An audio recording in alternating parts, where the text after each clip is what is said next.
All right, and I'm live here once again at In Your Head Wrestling Radio. I am the internet icon, the pride of the pilgrims, the most honest man in all of podcasting, handsome Jackie Jones. Oh man, here to talk about the wrestling. So it was a big week of wrestling. Last week we had the return of Kenny Omega and Don Callis. We're back on Impact. And then we had AEW Dynamite, and all the WWE programming and TLC pay-per-view. We're going to talk about some of this stuff. I'm not sure if they're on tonight. I kind of think they are. I think maybe who's even having a match tonight, Kenny Omega. But I'll be honest, I just can't really sit through Impact. And it's not really, I can't blame really any of the talent. And some of them I just don't know. And so I hate to, I'll joke around, say who and all this stuff. But if you don't watch a show, how could you know who someone is? I mean, it doesn't really make a lot of sense that, to make fun of these guys being people I don't know, considering I don't watch the television show. Because there comes a point, all right, back in the day, WCW, they went and they had their homemade guys that were part of the NWA and WCW for a long time. And then when Nitro started, they go and they raid WWE. So they've got, Hogan and Macho Man and Hacksaw Jim Duggan and Mean Gene Okerlund and Bobby the Brain Heenan. And then they get the new generation guys of Hall and Nash and Six. So it's all these people, so you can't necessarily do that today.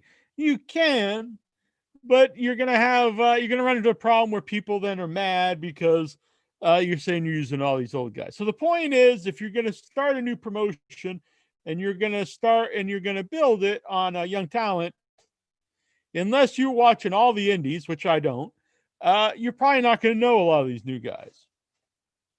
So I'm just trying to think logically. So they have all these guys on here. I don't really know them, but that's not their fault. And that doesn't mean they're bad. Doesn't mean they're good either.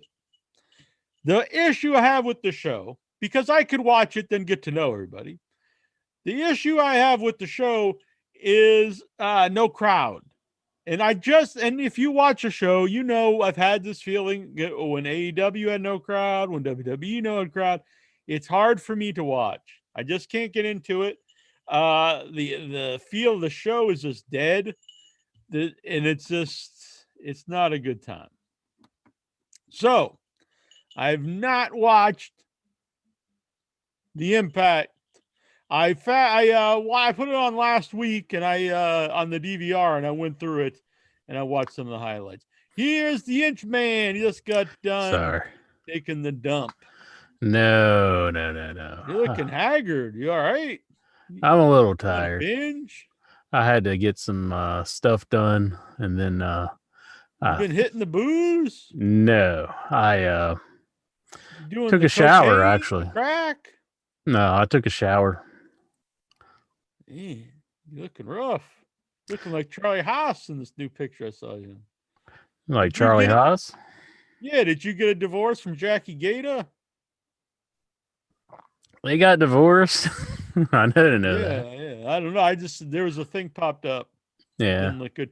So I haven't been live too long. All I was saying was a lot of stuff going on, and I just can't watch Impact because and it's not the fault of any of the people there. I don't know most of them. But that doesn't mean they're good or bad. I just haven't watched the show. And production-wise, it looks way better than it used to. Just the no crowd is just a killer for me. Yeah. Well, I watched the one episode 2 weeks ago, and when we did it, the show right after. Mm-hmm. And last week I DVR'd it and I went through it and I watched the little bits of it and I watched the Kenny Omega stuff. You just fast forward through it. Yeah, I DVR'd it and just It's just matches with no Oh. crowd are just death to me. I can't get into it. I hear you. And I felt that way, even AEW I didn't like when I think they've had the best best way to handle the problem with having the wrestlers at the crowd. Even though I really don't like the Thunderdome because I think the fake crowd noise is really off-putting. At least some noise is better. Yeah, then I will give them that. But the no crowd, it's just no crowd and no sound. It's just it seems dumb. I feel bad for the wrestlers because they're out there like beating each other up for nobody. I don't know. It just seems strange. I just don't like it. So I'm not gonna fault them, and say the show's good or bad. I just can't get into it because of that. I think you're right on a lot of that because it is hard to watch Impact with no crowd, and I don't know why they don't follow like WWE or Impact or not Impact, but AEW Dynamite. Yeah, I mean, because it seems like a obvious thing of what you have to do, but they don't do it. They just continue on the way that they're going. Straight out of what's your straight shirt? out of the North Pole. I moved my Straight out camera of North because Pole. I did a show earlier today. I was on a quiz show, a virtual game show, and all you could see is this high. And then I noticed it was like, do they just think I'm like a homophobe? And I'm like, yeah, I'm straight. I'm part of, like I'm straight, like I'm gonna come in from a straight pride parade or something. But it says straight out of the North Pole, similar to straight out of Compton. Why'd you just say straight out of North Pole? Very festive. And plus you can see the lights now when I move the camera down a little bit. Yeah. I move it down more, but I don't want you to be seeing the candy cane, if you know what I'm saying. The penis. I have pants on. I see. Yeah. Oh. Well, will be coming down your chimney. Was it a live broadcast of the I think you meant my penis. Game show or whatever? Yeah, it was live streamed on the internets. Oh, okay. So is it I did one in October and I won. I was the number one. Won the whole thing. So they brought me back returning champion. Not do so well. But this time I thought it was going to be Christmas. Well, first I thought it was Christmas horror trivia. I thought I'd do pretty good. And then it wasn't. It's just Christmas. So then I assumed it was Christmas movie trivia. And it wasn't. It was just straight up Christmas trivia. And to top that off, it's out of the UK. And they were saying stuff. I was like, this is not Christmas here. Because one of the answers was pigs in a blanket. And they're like, well, don't they have pigs in a blanket in the States? I was like, yes. But it's not a Christmas dish. It's just like a hillbilly dish. Like a, breakfast kind. It's like a Southern thing. But it's not. I never really had it. Christmas. Yeah, but it's sausage wrapped in bacon. Pigs because they're in a blanket. Oh, I was thinking it was like those hot dogs with the bread around them.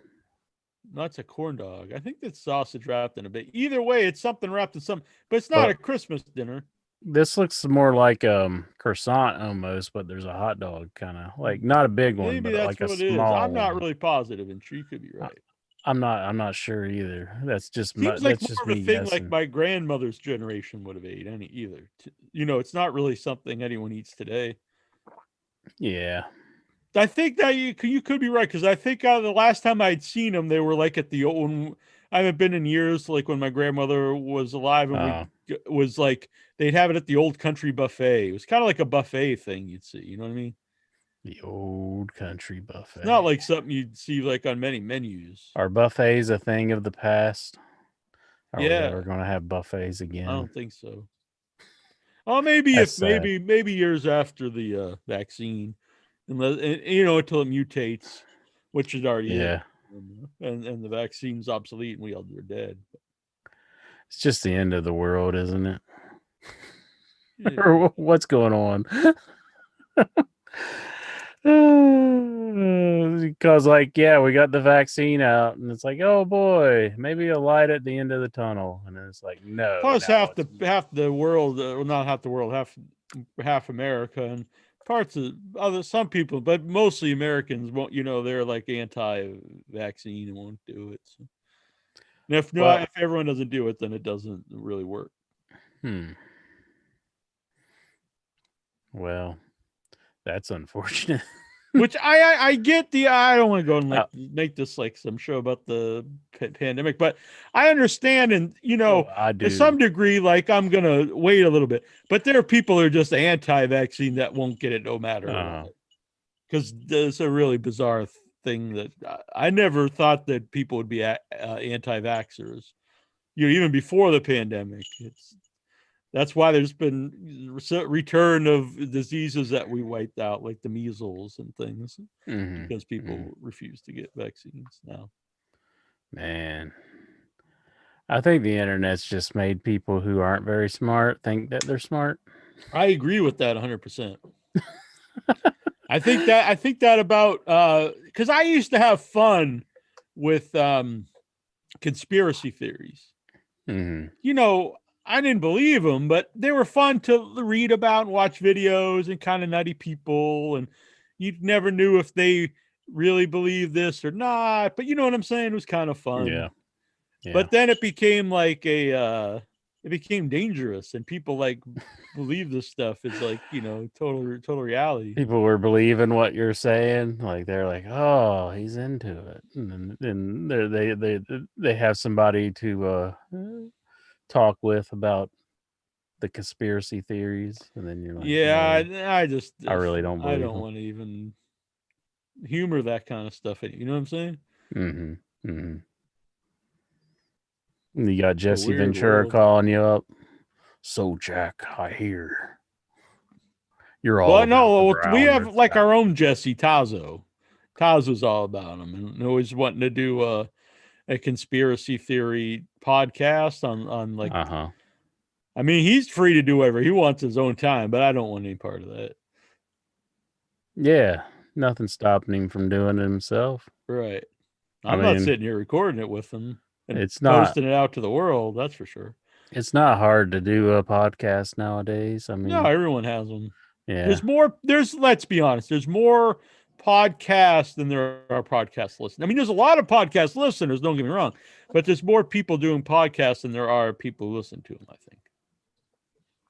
I saw something that stuck in my craw the other day, Jack.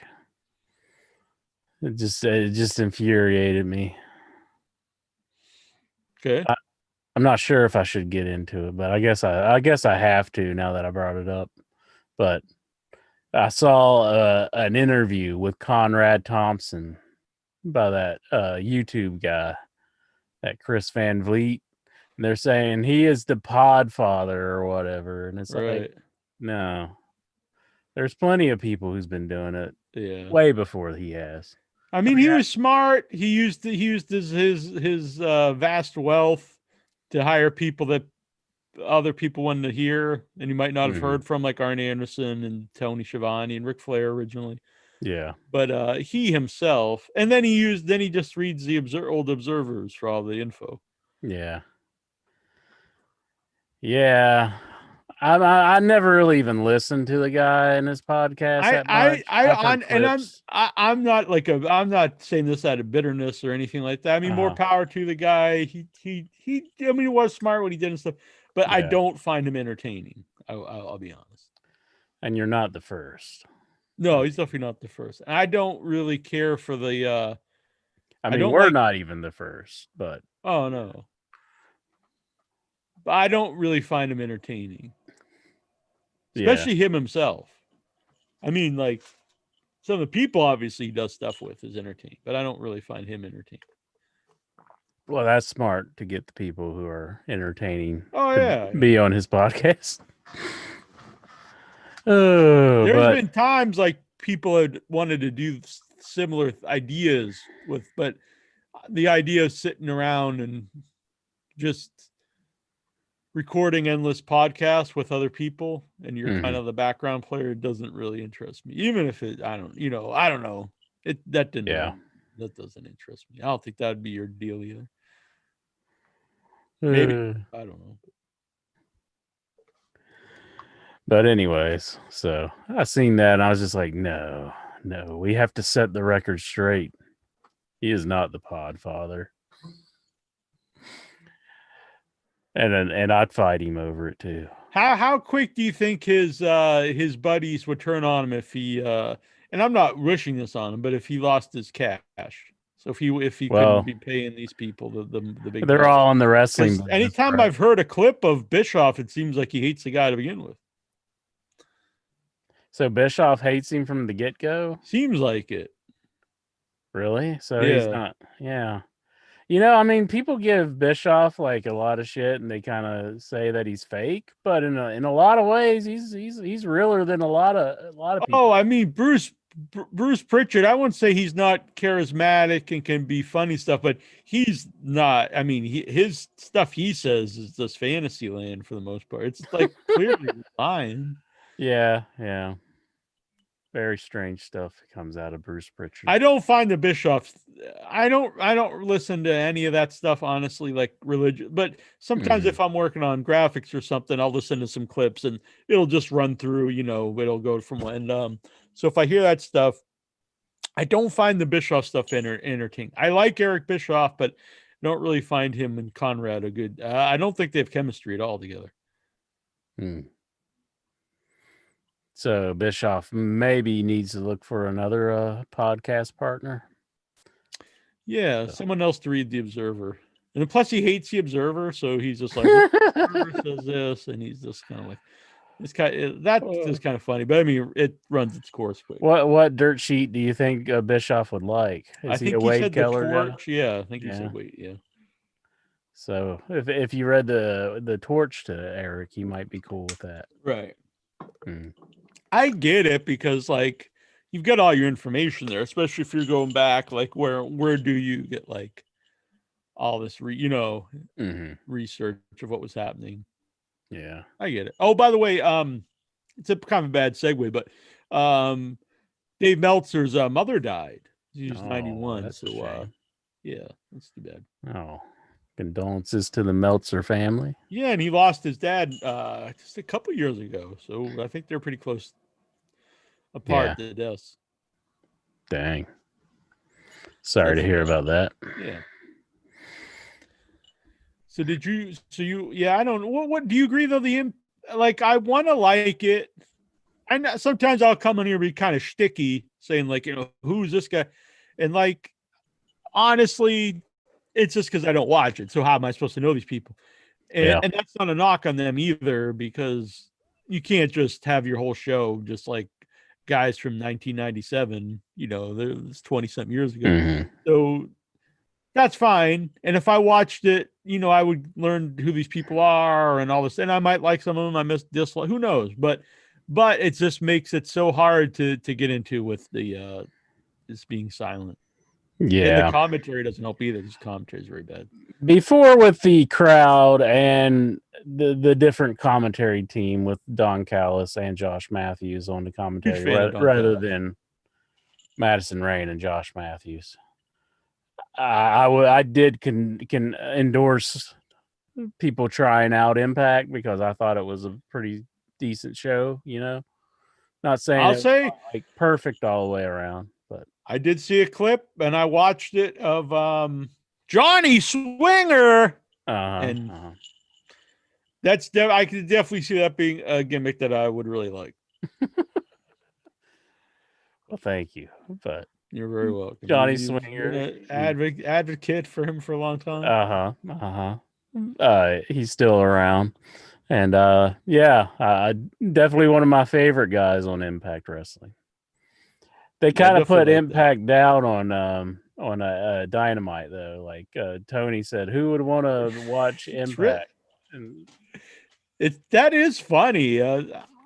I see a lot of people who they really hated him before he ever did anything, just because I think he's a rich guy, kind of a nerdy dude. Tony Khan. I actually like him. I find him likable. I find him funny when he's doing kind of the heel stuff on Impact when him and Tony and they're making fun of the show. I get a kick out of it. And just when I've seen him at live shows, he just comes off he is kind of a nerd, but he comes off likable, and you could tell he actually does love wrestling. So to me, that's like, hey, this is a good guy to root for and root for the company. He wants, the company to succeed, and all these stars that, were either most of the guys AEW is built on guys that never were in WWE. Cody was, or guys that were in WWE that never, were used great. So yeah, to me, that's something to root for. Do you see a day where the Young Bucks, Kenny Omega, Cody Rhodes, they could be ousted, where it would be just Tony Khan? No, I don't think so. I don't think you don't think he'd ever get rid of him. No, but if you get down to like the heart of it, wouldn't you say like Tony probably owns the company? I mean, oh yeah, but I don't think there'd be a company if it wasn't for all those other guys. Yeah, but I could see like he doesn't. I don't know the guy or anything besides this, but he doesn't seem like a guy that would be like cutthroat and kick his, backstab his partners. I could see in the future, way down the line, maybe. You have that in you. You're kind of a backstabber. I'm just kidding. I don't even. I'm not even. I don't even see kidding. I added. I'm just kidding, just to be a dick. Jeez. But why? Why though? Why would they do that? Why would he do this? Just because it's his company, really. Yeah, but I mean, you have to be kind of an asshole. I mean, like, they probably disagree about stuff every now and then. Maybe he gets the Vince McMahon mentality. It's my way or the highway. I don't, but I don't see that in. It doesn't seem like that would be the kind of guy he'd be.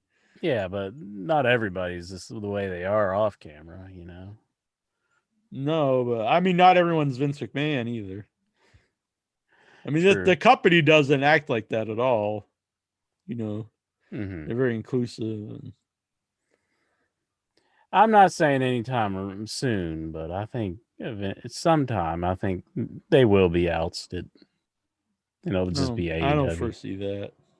Yeah, I don't foresee it. I think Cody says he wants to retire, but people say that all the time. I don't really foresee that. What's he want to retire for? How easy? Like within not like right now, but like in when he buys 40, he said, which is like not that long, a few years. It's like a week and a half away for me. Maybe I should retire when I'm 40. I thought when I'd be 40, be too old to do this bullshit, but we're still here. Yeah, I mean, there's old men doing podcasts. So the fuck. Yeah, who's like the oldest one doing a podcast? Les Thatcher? Is he still? I'll be 45. So not me. No. Les Thatcher needs to take that moniker. The oldest man doing a podcast. He's old. Nicholas Vince does one. He's got to be up there. I mean, that's a horror movie, but for wrestling, yeah, I would probably say Les Thatcher. If he's still doing it, I think. I don't even know if he still does it. Yeah. I'm not sure, but he would be the oldest man doing podcasting, wrestling podcasts. Yeah, Ric Flair used to do one. He had to be in his 60s. How old's Cornette? He says maybe close to 60 or early 60s. He's got to be close. I would say close. Nobody else is coming to my mind right now. Hello, IWK83. What's happening? Hello. What's happening, IWK33? Kenny Omega, Don Callis together, money. I enjoy it. That's part on the program. Good stuff. Don Callis is great. I think he's. I'm a big fan of really most of the managers in WWE. I mean, not WWE, in AEW. But I think Don Callis is currently the best manager in wrestling. I could do a little less with the live commentary while the match is happening. I like it. It works for me. Yeah, but when it's been done in the past, it never really works. I didn't really think it worked last week. Oh, and I thought it definitely worked last week. I thought the only thing that didn't work was that the bad boy got really some offense in. Yeah. I think he really should have just been a total squash. But I thought the commentary definitely worked, and it really added to Kenny Omega's heel character. I liked whenever because I've not been a fan of his. Besides match wise, he does it. I can't. Anyone who says he sucks as a wrestler, really, I mean, that's. I mean, you cannot like his style or whatever, but to say like he's a terrible worker, like well, really only one guy says this. I think that's just kind of ludicrous. But I really didn't like him as a character, but as a heel, he's great because he's really playing off the unlikability.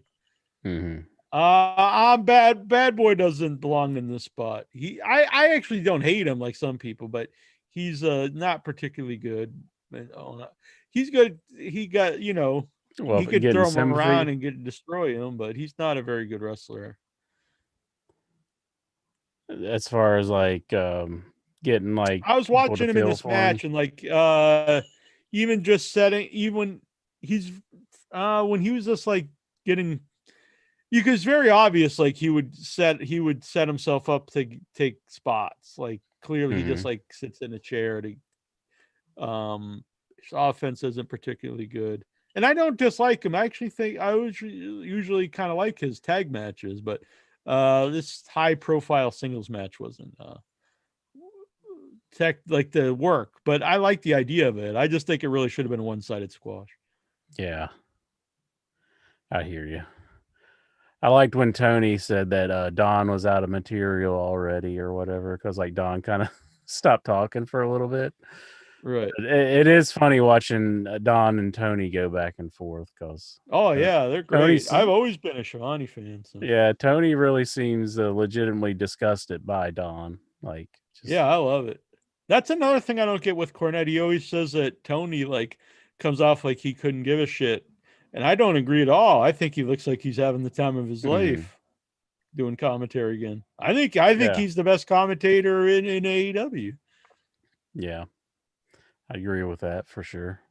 And Excalibur's grown on to me. I didn't think I would like him, but I think he's really kind of grown on to me where I agree. I like him in the booth. He's fine.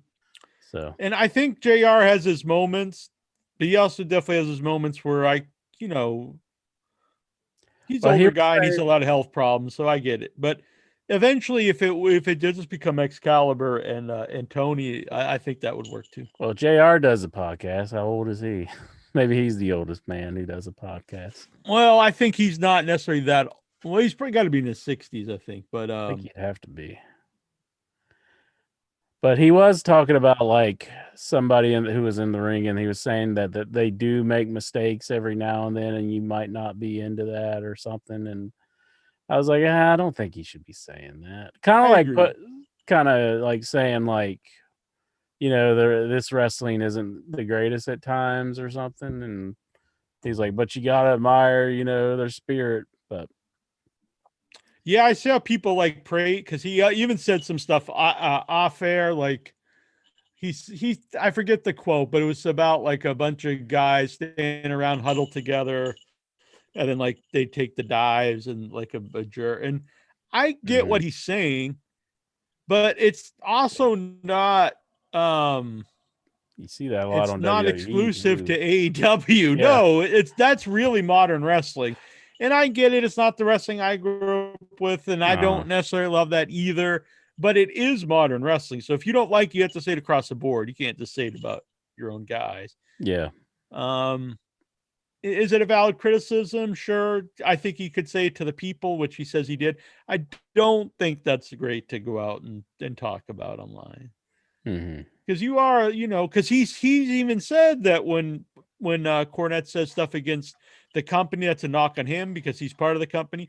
So what does he think about knocking the talent? I mean, he's knocking the company. I think Tony Tony Khan's just going to have to flex his muscle here and get out there, make JR kiss his ass as well. Part of me thinks it's kind of like he's kind of slowly becoming like the grumpy old heel. Like maybe this is just all part of what his character would be, which I don't know if that works or not, but I don't know. I don't think it's acting. I think it's just JR being JR. Yeah. Because I noticed he just went quiet on some of the dives this week. Not going to sell this one, by God. Yeah, I mean, I agree they do too many, but it's just a wrestling thing. I mean, it's part of wrestling now. I mean, do I think they do too many? Yeah, everyone in the world does them to the point where it's not really that a big of a deal. Some of the guys do them awesome, and it is a big deal. But I mean, Undertaker did them, so I mean. Not like true. So we got the Dark Order. They're still courting the Hangman, and they decided they had John Silver dress up as a cowboy, and the other guy, I don't know his name. I don't either, but he's pretty good. I have to say these are other guys that grew on me. And I'll say, Jason Mitten, he's obsessed with them, and he's like dedicated a YouTube channel to the one guy because he's got really, he's in love with the dude. And I didn't see it really at the begin with, but maybe that's why he's not doing reviews for it. I think so. He's obsessed with. He's just too into John Silver. Yeah. Huh. Until he gets kicked off YouTube because he's just cutting up other people's content, but I see. I think that's I know he's not. I don't want to get the man in trouble, but I don't think. You have staying power doing something like that. No, I don't think so. Not on YouTube's. Well, I heard that big sticklers for. I heard that if you got copyrighted music, they may there's some politicians trying to get it to where it's a felony to have that on your stream. Felony. I mean, we got flagged. We got flagged for using music that's provided by YouTube. That's not me really exaggerating at all. They have, if you're familiar with the studio, they give you music. So if you do use music you're not supposed to use, you can replace it, or you could just take this music and make something your own. So when I don't know which song we played, White Christmas, White in Your, one of the In Your Head Christmas carols, and that was using music that I got off of YouTube, that they supplied specifically to use in videos, and I used that, and we played on the show, and they flagged it. It's not like the video's going down, but any monetization goes to the owner of that music, even though it was provided by YouTube. It's why do they provide music that they know you can't use without it being advertised by the other party? It's very shady. Yeah, you would think that that's weird. Yeah. It sounds like they're not doing something right there. So if there's a lot of that you really can't use. You can use it, but you can't. Right. Yeah. Most of the music nowadays, if you do use music, you don't get knocked off YouTube or deleted. It's just they put ads on it for the artist. Which I understand that. If you actually use music, when we did the Survivor Series thing. Yeah. So who did Survivor? Who did Survivor? Who did Eye of the Tiger? Oh, that was a Survivor. So Survivor is Survivor. Survivor doesn't seem ads, right? Survivor has ads on that YouTube video. Mm-hmm. That's fine. I get that. That's fine. But if it's something that they're offering to you to use, it's kind of ridiculous. So here, Stephen Butler, Jim Cornette is 59, Jim Ross is 68, and Stephen Butler. Les Thatcher is 80. There you go, Les Thatcher. pat yourself on the back.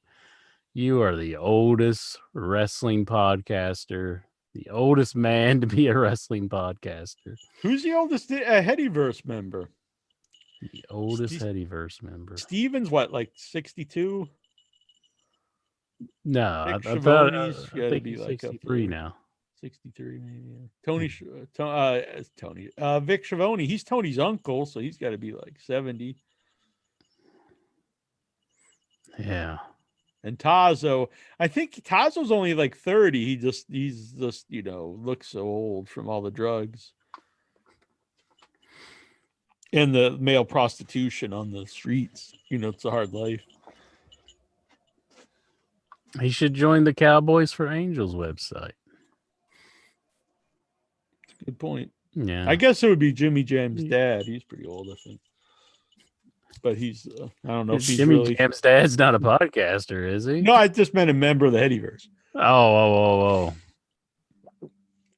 I would listen to the Jimmy Jam's dad podcast. It would be a lot about Bruno, that's for sure. It would be. That'd be pretty sweet. I have a friend who does a podcast that's nothing but silly shark movie. It's like the silly shark movie podcast, and that sounds funny, but it's like that has to have a shelf life. Like, yeah, there's only so many of those movies you can.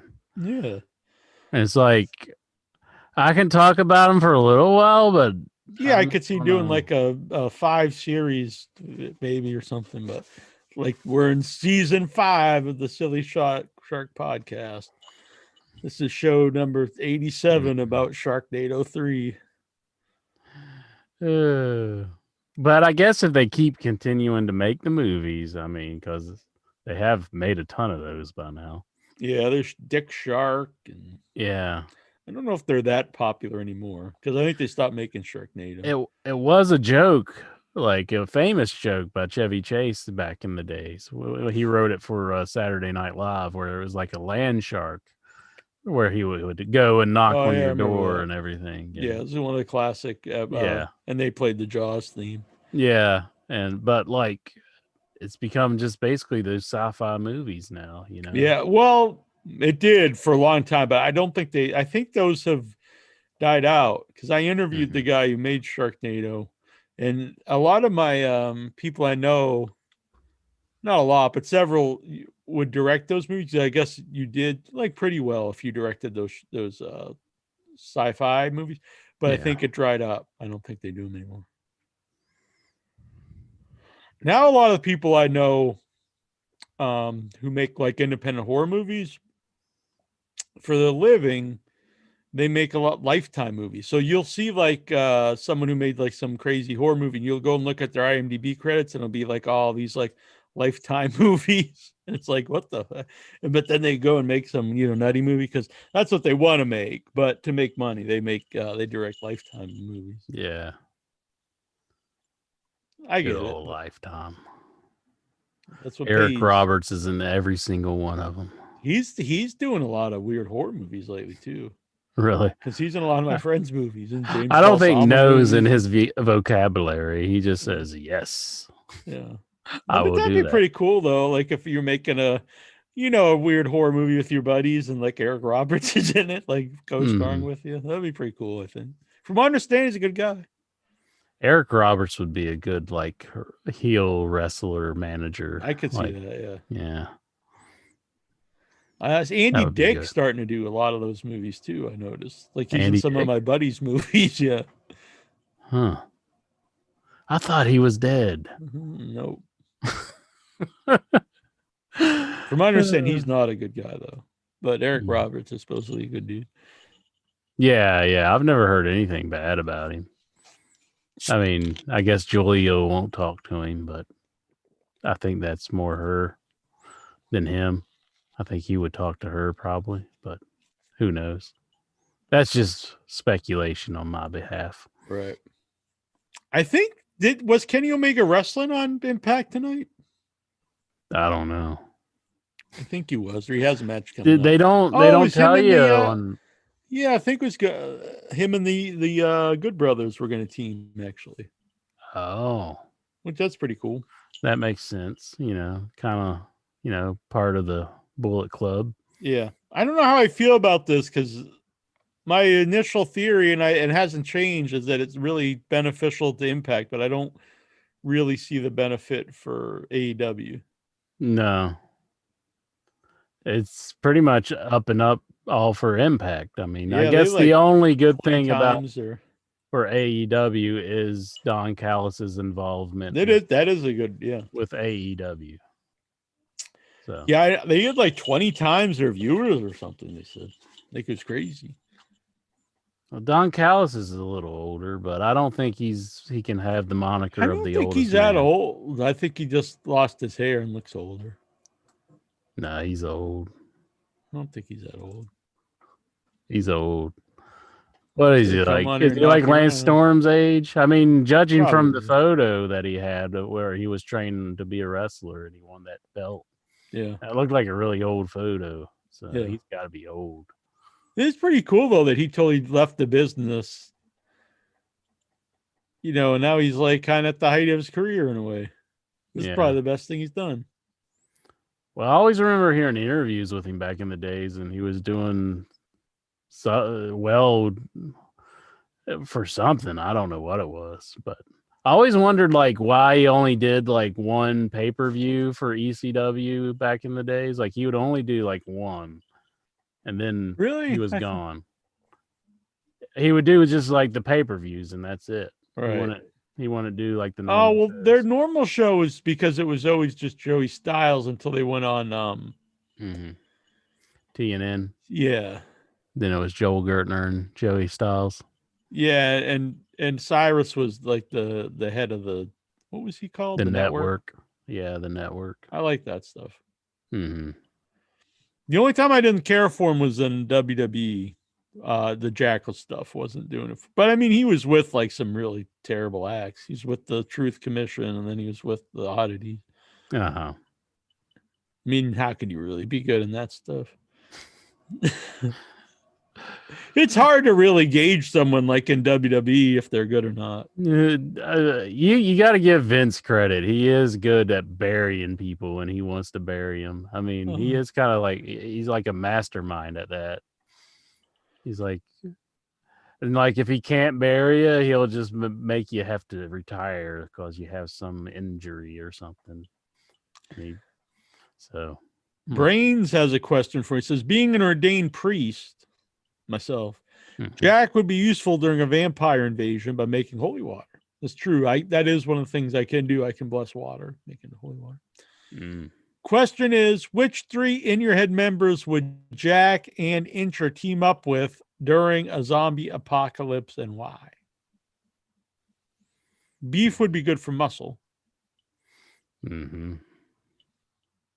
Is there any like gun crazy guy? Well, you. So we have the guns ready. I'm so gun crazy. So I got the guns. Yeah. Is there any survival who just has like a bunch of food like packed away? Survival. Oh, wasn't there somebody who was like a survivalist? I'm gonna pick Steven. I mean, he's like in his late 80s and he looks like he's 40, so I think he'd be good. Maybe some young Dobbs. We need like a young guy to run around. How old is Dobbs? He's like 22 or something. He's probably he's probably older than that. But. I would think he was. Mitten, I was gonna say Mitten, but he's too slow. Well, he'd be good fodder. You could just if we really need to, we could just like push Mitten. Like, oh shit, let's get out of here while they're eating them. You're so mean to Mitten. What? I'm just saying he would give his life for my survival. I mean, you're talking about throwing him to the zombies to feast upon. Yeah, but it's only if it's the last resort. That's the only reason you want to have him around? Yeah, I mean he'd be entertaining. My goodness. But I was thinking like a young fast guy who could go and like loot for us. Like go run into the city. Like he'd be like, we need our own Asian Glenn. Kai Spires looks like he can get some he's stuff really done. skinny, and Yeah, that's a good one. and he looks like he's good with his hands. He's building stuff. Yeah, he like mows lawns and stuff. Yeah, Like owns a mine. Yeah, He's always stoned, but he's a real stoner. Is he? Yeah. Well, he must know how to grow stuff then. He does. I think he does grow his own weed, and sure. Well, he can make that into something else. Like grow me up some corn, why don't you? And then and if you grow enough corn, you can make some moonshine with it or something. Man, you have fallen off the wagon. I'm just saying, I'm trying to give him motivation to make me some corn so I can have corn. So you can wipe your butthole with the cob? Yeah, that and the no nutritional value that it has. Right. So, yeah, but eat the corn first before you wipe your butt with it. Yeah, that would be a good idea. Mm-hmm. It's not chocolate corn.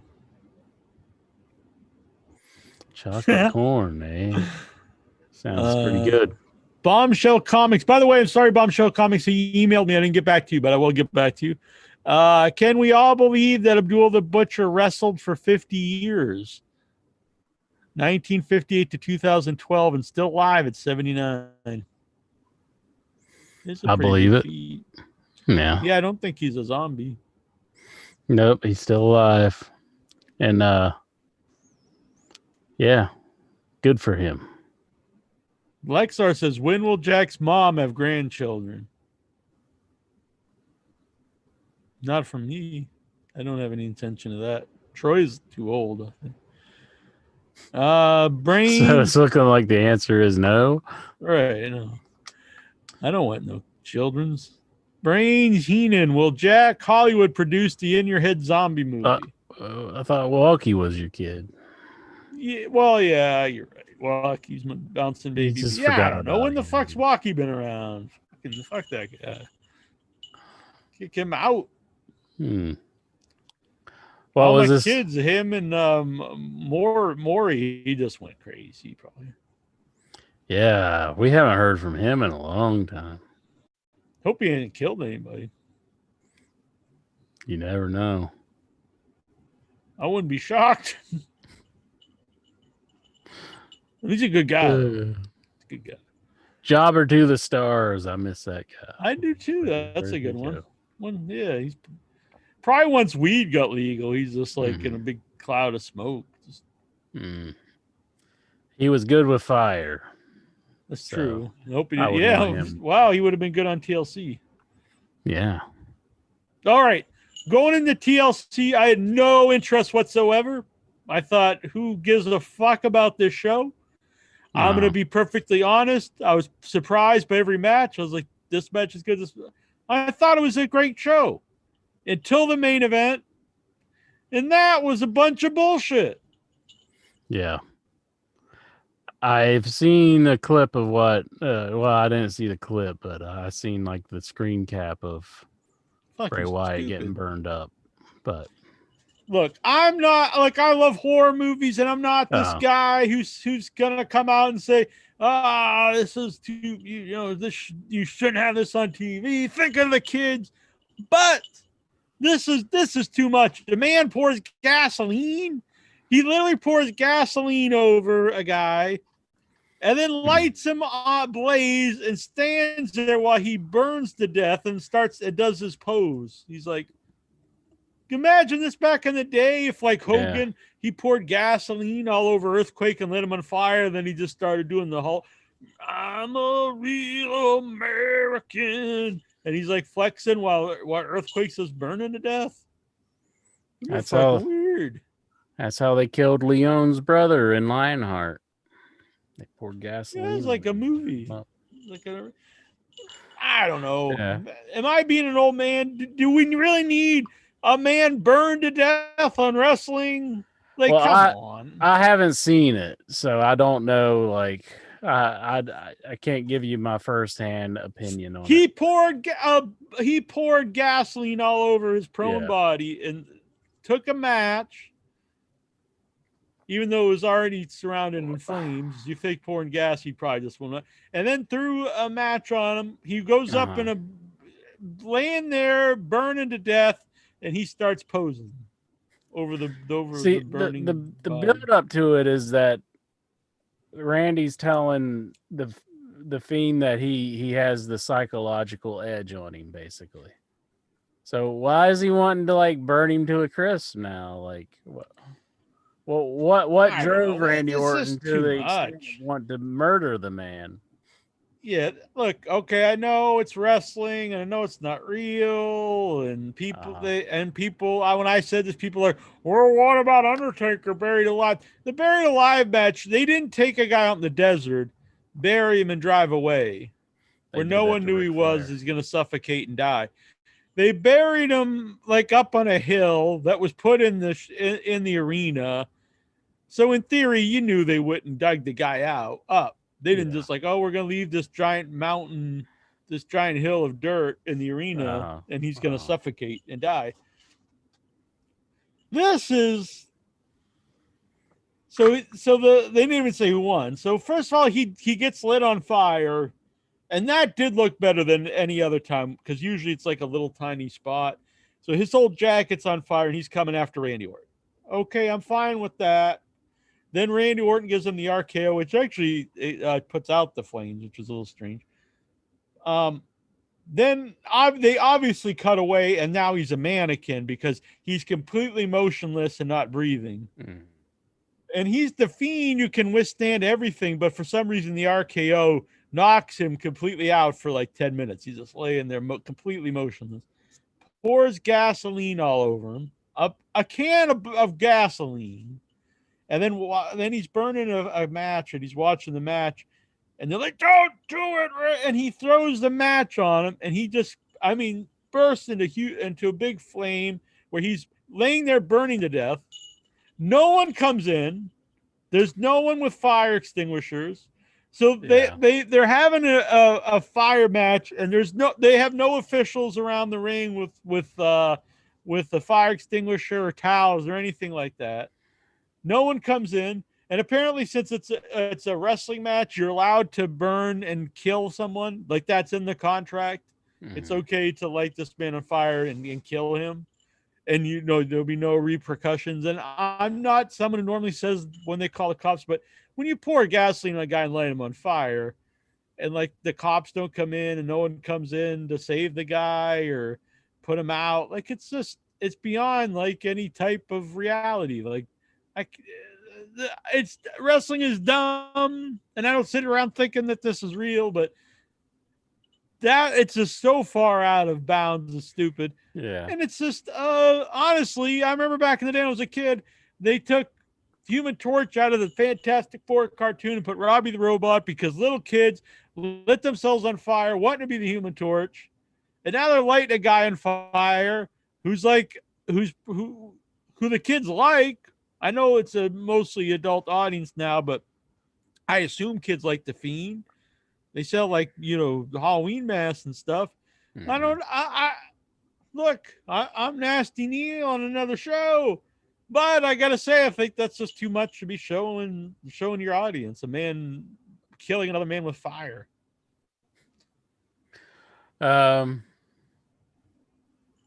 I might agree with you. I don't know. I'd have to see it to see how I feel about it. But I think,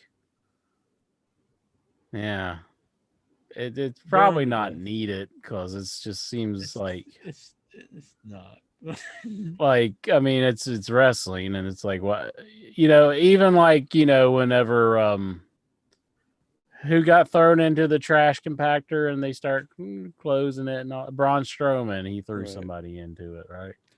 And they're like, that was murder. That was like the chant that they gave him. So yeah, the fire thing to me is like I don't want guns in wrestling when they had like a gun. I don't want a guy burning someone to death. Been great though if when Randy struck his pose, like if a bunch of cops ran in and grabbed him at that point. Right. Yeah, at least it would have been a little more realistic. And then just the idea he's posing over a man burning to death. Like, it's pretty fucking dumb. He has no heart whatsoever.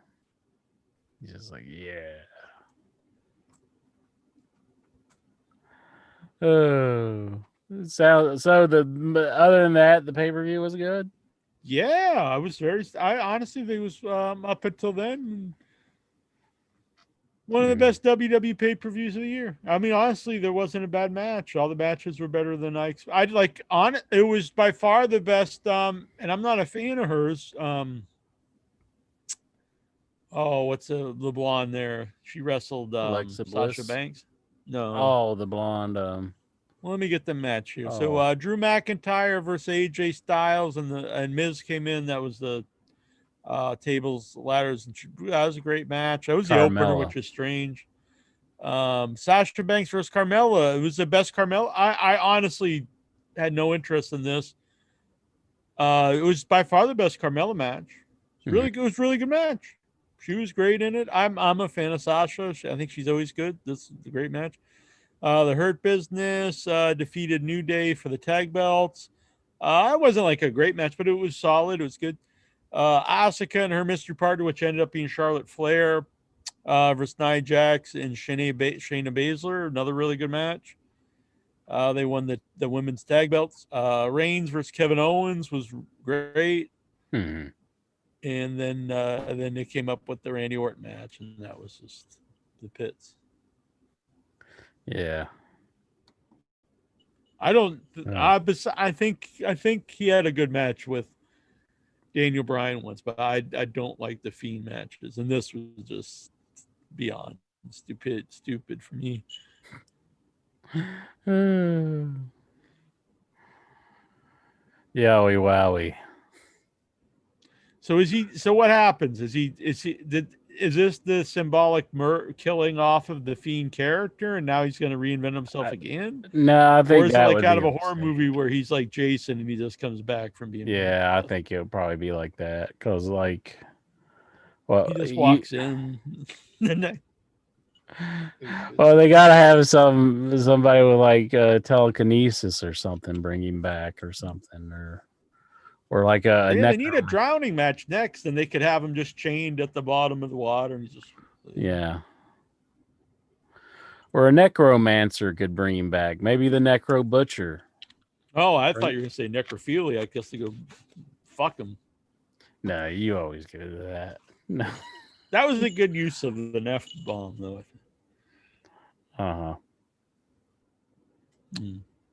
So yeah, it was the pay-per-view. It was fucking stupid. It was that almost ruined the whole show. Honestly, up until then, I thought it was a great show. Yeah, that's a shame. They have to ruin it with the end. Yeah. Did Jack watch Raw last night? I did not. No, me neither. I'll watch it later on, but. So we're going to have to like set our DVD or recorders or DVRs for later on tomorrow because Dynamite's going to be after the NBA game, whatever game. Okay, yeah. Plus, I'm doing Without Your Head tomorrow because Thursday's Christmas Eve. Yeah, that too. So yeah. So if you're interested in that, we're doing our top 13 Christmas horror films. That'll be fun. And next week, we had to reschedule because last week I was in a storm. Brian Usna will be live on Without Your Head, the director of lots of very cool things. Beyond Reanimator, Bride Reanimator, Return of the Living Dead Part 3, The Dentist, Baron Corbin. So, yeah, that'd be I'm looking forward to that one a lot. That'd be fun. Excellent. Check it out. Booyah! All right, Inchman. We'll take some calls. What do you think? Certainly. So I know I see Lexar in the chat. You can call in, boy. We already got our other boy here. Oh, look at this. He's got a Santa hat on. So this is Chris. Hello, my friend, my pal, my amigo, my compadre. Looking good. Looking good for a man in his 80s. He's got a Santa wrestling buddy. I love it. Mm-hmm. Good man. Looking good, Incher. Christmas. Merry Christmas. Merry Christmas. I'm just posting. If you're wondering why I'm looking away, it's not to look away from this man, the statuesque, chiseled, featured Steven. I'm posting on the Facebooks to zoom in. So, Incher, talk to Steven while I do that. Steven? Howdy. I'm sure you have several things going on in your head about the world of professional wrestling.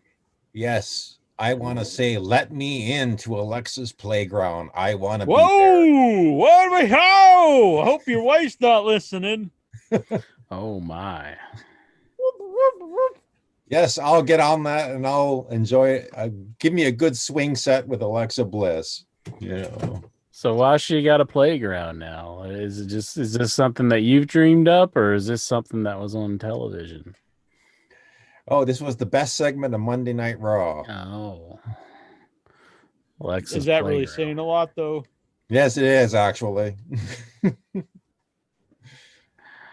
The good So segments Raw, you liked Raw? few and far between. I like that segment. Well, what You're happened? getting all horned up. If you can get your composure and tell us. What happened on Raw? Well, that segment in particular, what made it so good? It's just Got to rise out of his totem pole. Hello. I'll let that pass, Jack. No, it's like I agree with you with everything you were saying about Just everything I said. Randy Orton, right? Oh. It's like he comes out on Raw and where are the cops? It's like there should be cops tackling him and locking him up and taking him off to jail. This is just beyond like any realm of reality. But instead, he cuts a promo on the Fiend, and then I thought, oh my God, this is just like it was a horrible show up until the lights went out.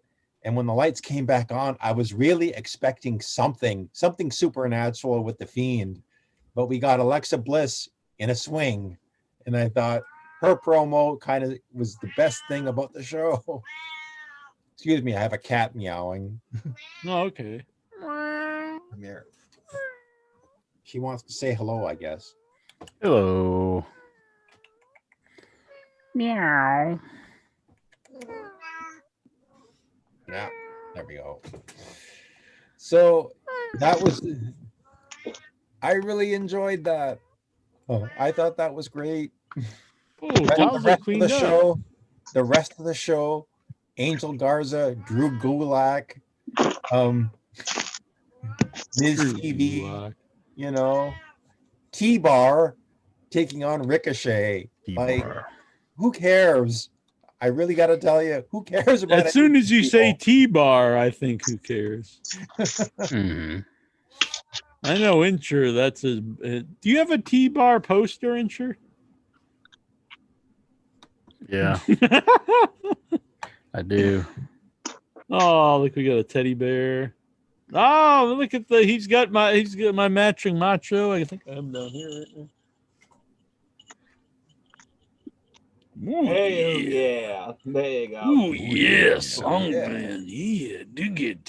Ooh, yeah. Look at Tazo the Greek. Yeah. He's good out of the crack house. He's looking pretty good. Yeah, he's in the danger zone. Yeah. He's thinking. Looking good, Taza. You cleaned up?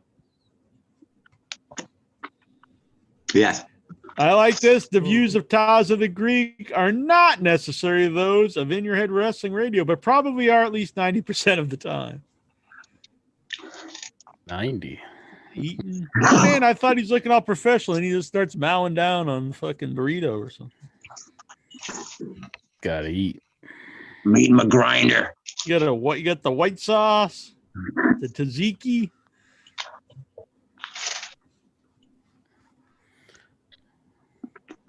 Just staring. All right, go I'm on, listening. Steven. We're doing. Oh, I'm all right. listening, Well, you're a man. very good man. All right. Actually, and the worst part was the main event was the worst street fight I've ever seen. What kind of Really? street fight where requires you to tag in and out your partners? It was boring. It was awful. It's like I never want to see a street fight like that ever again. Did you see this street fight song, man? Not me, thank God. Oh, you're not Hmm. even watching this show anymore. Oh my are you? goodness. Well, I thought it would open up pretty well for a little while, maybe for an hour or so, but then it went kind of down. But I take your word on it. It was probably top 3 of the year for the pay-per-view, without a doubt. I was just Yeah, like it you. was I good, didn't wasn't it? like I said it this week. I didn't even watch in like a whole month. I'm sure some people were saying the same thing when it came to Survivor Series, but after what I missed over the weeks for the build-up, this wasn't so bad after all from probably start to finish. But like you were talking about, I think it went too far with the main event for the Inferno. I agree.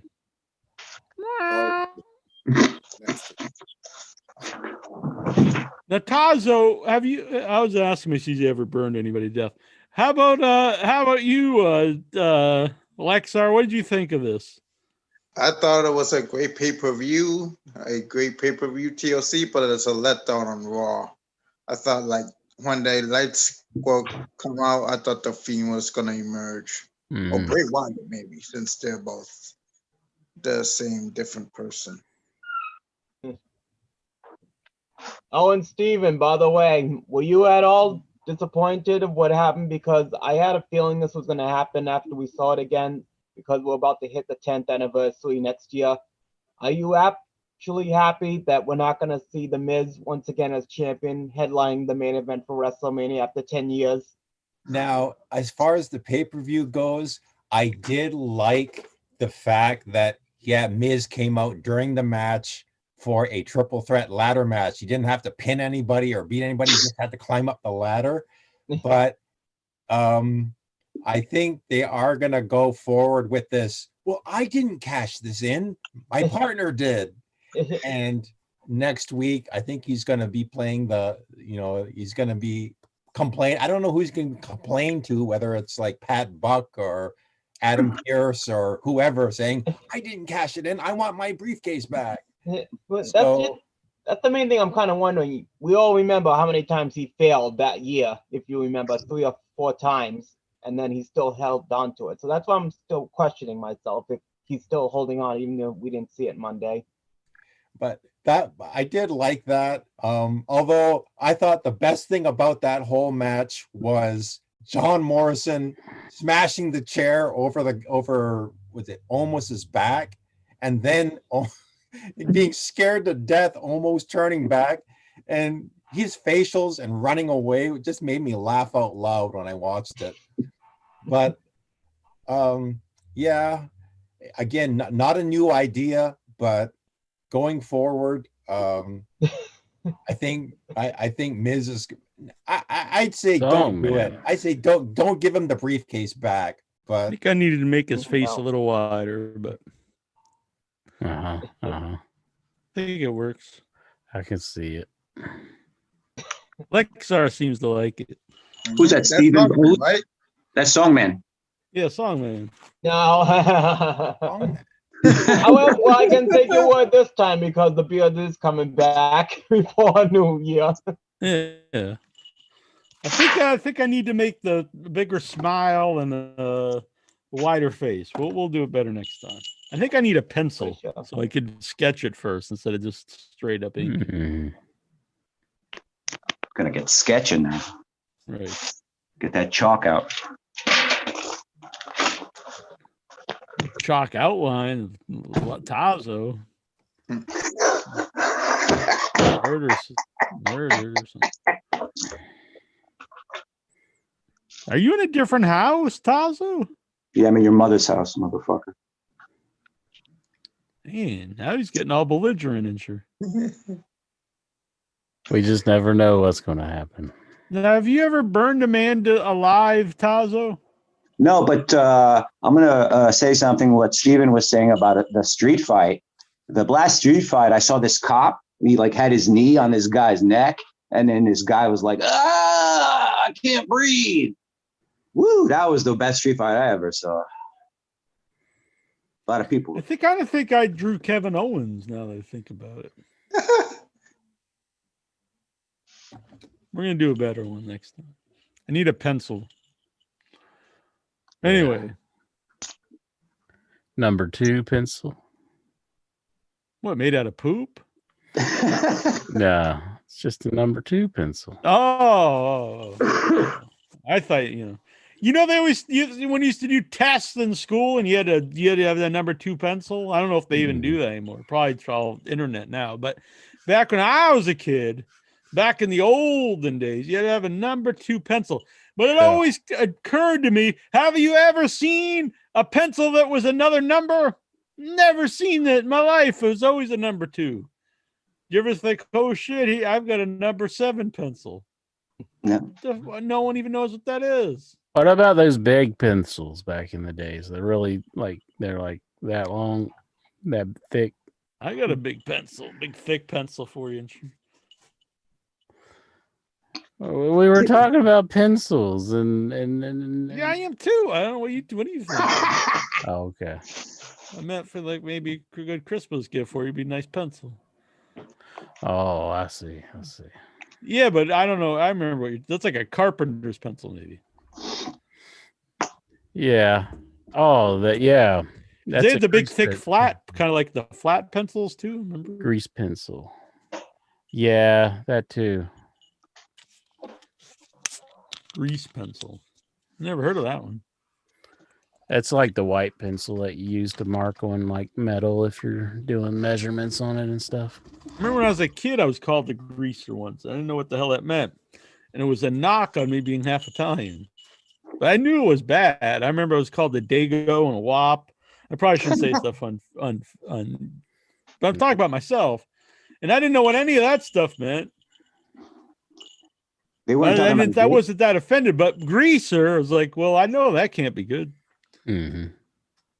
Right, Dago's good, but greaser is bad. Is that what you're saying? Well, no. When you're a kid, that could just be some nickname someone's calling you. Like, hey, okay, yeah, that's fine. But greaser is inherently has a bad tone to it. Because even if it's not meant because you're Italian, like you don't want to be a greaser. Hey, Unless you're like a 50s guy, I guess. But I didn't know what that would have been like when I was like 6. the Fonz. Exactly. The Fonz, man. Right. What did you think about this, Vic? We didn't get your thoughts yet on a man being burned alive. I'm like you. I know it's professional wrestling, but don't insult my intelligence.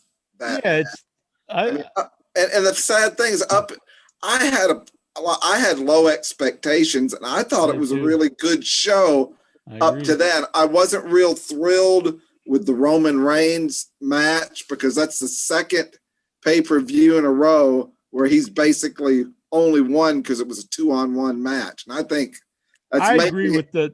I think it's making him look weak. Those matches are really built around this story, but that's the same story every time. But yeah. But pouring gasoline on a guy and watching him burn to end the pay-per-view, that just took the whatever good things that I felt that night just went right out. I agree. By the way, Bombshell Comics says pencils run in numbers with letters. Say an H means hard lid.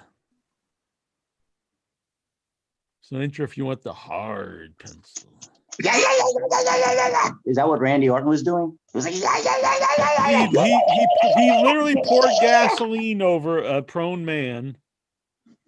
And then he took a match, lit the match, and watched the match burn, and then threw it on him. And he burst into flames laid there dead, dying, and he started doing his pose over the dying body. Like, I mean, come on. That's awesome. Yeah. Sounds good. And Is that what you got arrested for, Tazo? Were you burning did you burn that woman in the park? And I threw a tennis ball at it. Just forget it. Would have been I'm better sorry. if, like, when he threw the match on him, like if Bray Wyatt jumped up and then he was running around the ring on fire and Randy Orton standing there doing his pose. Yeah, but it was clearly like a mannequin because it made no. I'm pretty sure if you're burning to death, you originally before you die, you make some movement. You know, just, Yeah, I would they're say. completely still.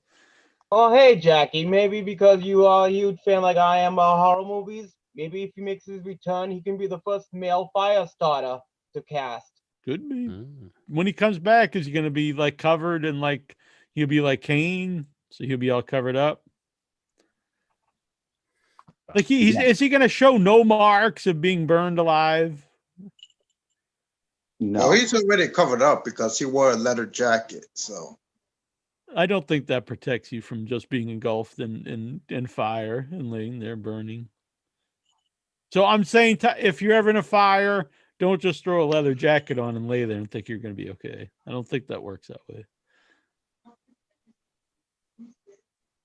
Or you say he'll just wear leather all the time now, like totally covered, so you'll never see his. I guess maybe wear like a much heavy, like He's a gonna be the trench Gimp. coat. How are you gonna wear a trench coat a la Sting? He'll be the new Sting. He'll be the new Mummy. He'll be all bandaged up, right? The new Yeti. Yeti. The Yeti. Yeah. They have Yetis up there in Canada, right? Well, they're called Wendigos, I think. Yeah. The Yetis up in Canada. Yetis, Bigfoots. Oh, yeah. Isn't that a song like Yetis, up in Canada? Is it really? Maybe. Tazo, did you send him crack? Because he's looking kind of haggard. Don't you think Intra's looking haggard tonight? I'm Who, really Steven? tired. Oh, Intra looked tired. I'm very tired tonight. I have to admit. He's been on a binge. I want to pinch his little cheeks. Oh, His little cheeks. Hello. Which one? Stop it! Stop it! Stop it! On his face or his buttocks? He'll be pinching his nipples. Whoa. No. That's going to be on Intra's OnlyFans. Tazo's going to be playing with his nipples. Mhm. Lexar's excited. Yeah, but I won't watch it though. Lexar is not a paying customer. He's not going to pay for that. Yeah, I won't pay for that. I want it for free.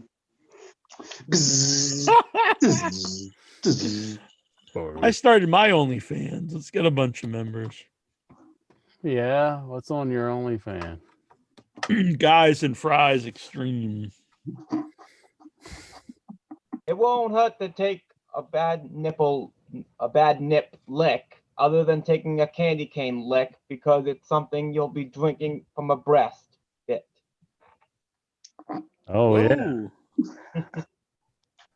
Bam. Someone's got a pen. Somewhere. It's dirty here from the song, man. All right. Anything else you guys want to talk about in the world of wrestling? Anything else happen on Raw besides Alexa on a swing? Well, quite frankly, no. Like I said, it was a very disappointing street fight. And Didn't Shelton Benjamin win a title? oh Yeah, yeah, they beat the New Day. I thought it was about time. That was on the pay-per-view, wasn't it? On the Oh. pay-per-view. It was about time that Shelton and Cedric won those belts and joined Yeah. Bobby They're a good Lashley team. as I like them. champions. I think New Day's much better together. I don't think they're as good without Big E, and I don't think Big E's as good without being with them. Mm-hmm. But I enjoy Jeff Hardy and Matt Riddle, the Hardy Bros. The Hardy Bros. Oh, Yeah, get ready for all the bro puns. Yeah, like Oh, Hardy dear. Yeah, Bros. that's not doing it for me. Yeah. I've decided I do not like Riddle. I don't Well, like his the biggest segments thing- where he's talking, but I like his matches. Yeah, the biggest character development of Matt Riddle is he walks around with bro nuts. Like, You think he's giving Matt Hardy bro jobs? Yeah, let's see that pun on Monday Night Raw. Well, they're saying that USA Network's pissed about the ratings and they want more adult content. So we're gonna get man burned to death. Alexa's gonna be in a sex swing, and Jeff Hardy's giving Riddle a bro job. The thing is, the end of the day, show has to be good. It can't just be adult. It can't be like terrible and adult. It'll still be terrible. What were you saying? Well, we could be seeing the return of the Attitude Era, just like the internet wrestling fans want. Yeah, the thing is, like, the Attitude Era wasn't just it was adult. Like, you had Stone Cold and The Rock and Undertaker and Mick Foley and all stuff. Like, you can't just a bad written show is still a bad written show. I've seen lots of R-rated. Is every R-rated movie great? No. Is every PG or G rated movie terrible? No. Isn't that what the G's for? Great. Great. This is great. Great. They're great. What's your favorite cereal mascot intro?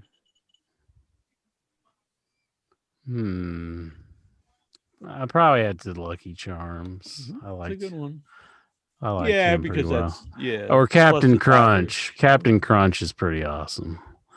Tony the Tiger is pretty cool too, but if I had to say, I would go with the Lucky Charms guy. I'm a Boo Berry man myself. Yeah. Toucan There's a lot of Sam's good pretty ones. Sweet. Yeah. Bombshell Comics, Jack, is Len Denton's book one of your favorite? I've not read Len Denton's book. Snap, Crackle, Pop, Rice Krispies. Those are good mascots. Do they have any new mascots, or are they all like classic ones? A new mascot. Well, Fruit Brute, wasn't he like? I mean, he's old, and is he old? 70s or 60s or something. Okay. They brought him back for a little bit, but they're all gay or diverse, you know. I heard that Uncle Ben got fired. So did Aunt Jemima. They're all gay, and I mean, I never saw Boo Berry like blowing anybody or anything, so I don't know how he's gay. But I don't think I've ever seen any cereal mascots having any sexual encounters. Well, didn't Honeycombs have like a fluffy guy or something like that? That was like he's like a new mascot. I think Honeycomb. Oh, he had like eyes, and he was like this fur kind of ball. He had eyes. Was he a pimp? No, that'd be pretty sweet. I'm just he was like a real hyper actor. What wrestler character would make a good cereal? A New Day. There you go. That's actually a good one. Yeah. They even had like their own like cereal. I have a box of that in my room. I should put it behind me on the show here. Mm-hmm. Oh, in fact, this is a board game that's based off the Cereal Monsters, and it has Fruit Brute in it and Yummy Mummy. Oh, I see. Where the hell's he going? Lee Marshall was Tony the Tiger. That's very true. By Tony S. here. They're great. You look very warm with that Santa hat. It is actually hot. I'll leave it on. It's festive. It is hot. Plus, I prefer the hair. Here, take this off. Is this the proper fighting stance, intro? Yeah, that'll work. Are you in a fighting mood, Jack? Yeah, this is a pound Intra's ass. What into submission for wrestling. Make him wake up. Well, I like the wrestling. Would that be a good saying if we open the show? We're ready to pound your ass into submission for wrestling. It could be a new shirt. Yeah. You'd wear that around town, right? In your head, pound an ass into submission for wrestling. Taza, are you going to eat that cat food? You motherfucker. Have you ever done that? Thinking you're eating tuna and it's cat food? No, I've never made the mistake of eating cat food in my entire life. I guess it could have happened to somebody though, but Right. never happened to me. At my grocery store, they have like a clearance section, and I'm cheap. I mean, a frugal shopper, so I go there.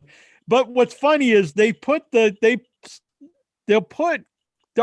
animal food in there with everything else. It's like, all this weird stuff. And I was looking once, and it was like this bag of like all these different jerkies, and I was like, and the one that was made, it said like made out of like cow joints. I was like, what the fuck? And then I looked, it was made for dogs, but they have it just on the same shelf with all the people. Yeah, that's not a good idea. That store was trying to troll you.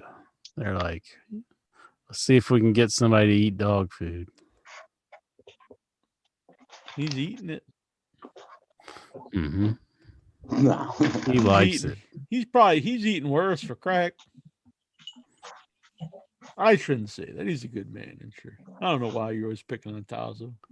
I got You got a mean streak in you, boy. Yeah. Yeah. You got a song for us? It's almost Christmas song, man. You got a Christmas song for us? Lexar's is pumped to hear it. Yeah. Well, I would. Hey,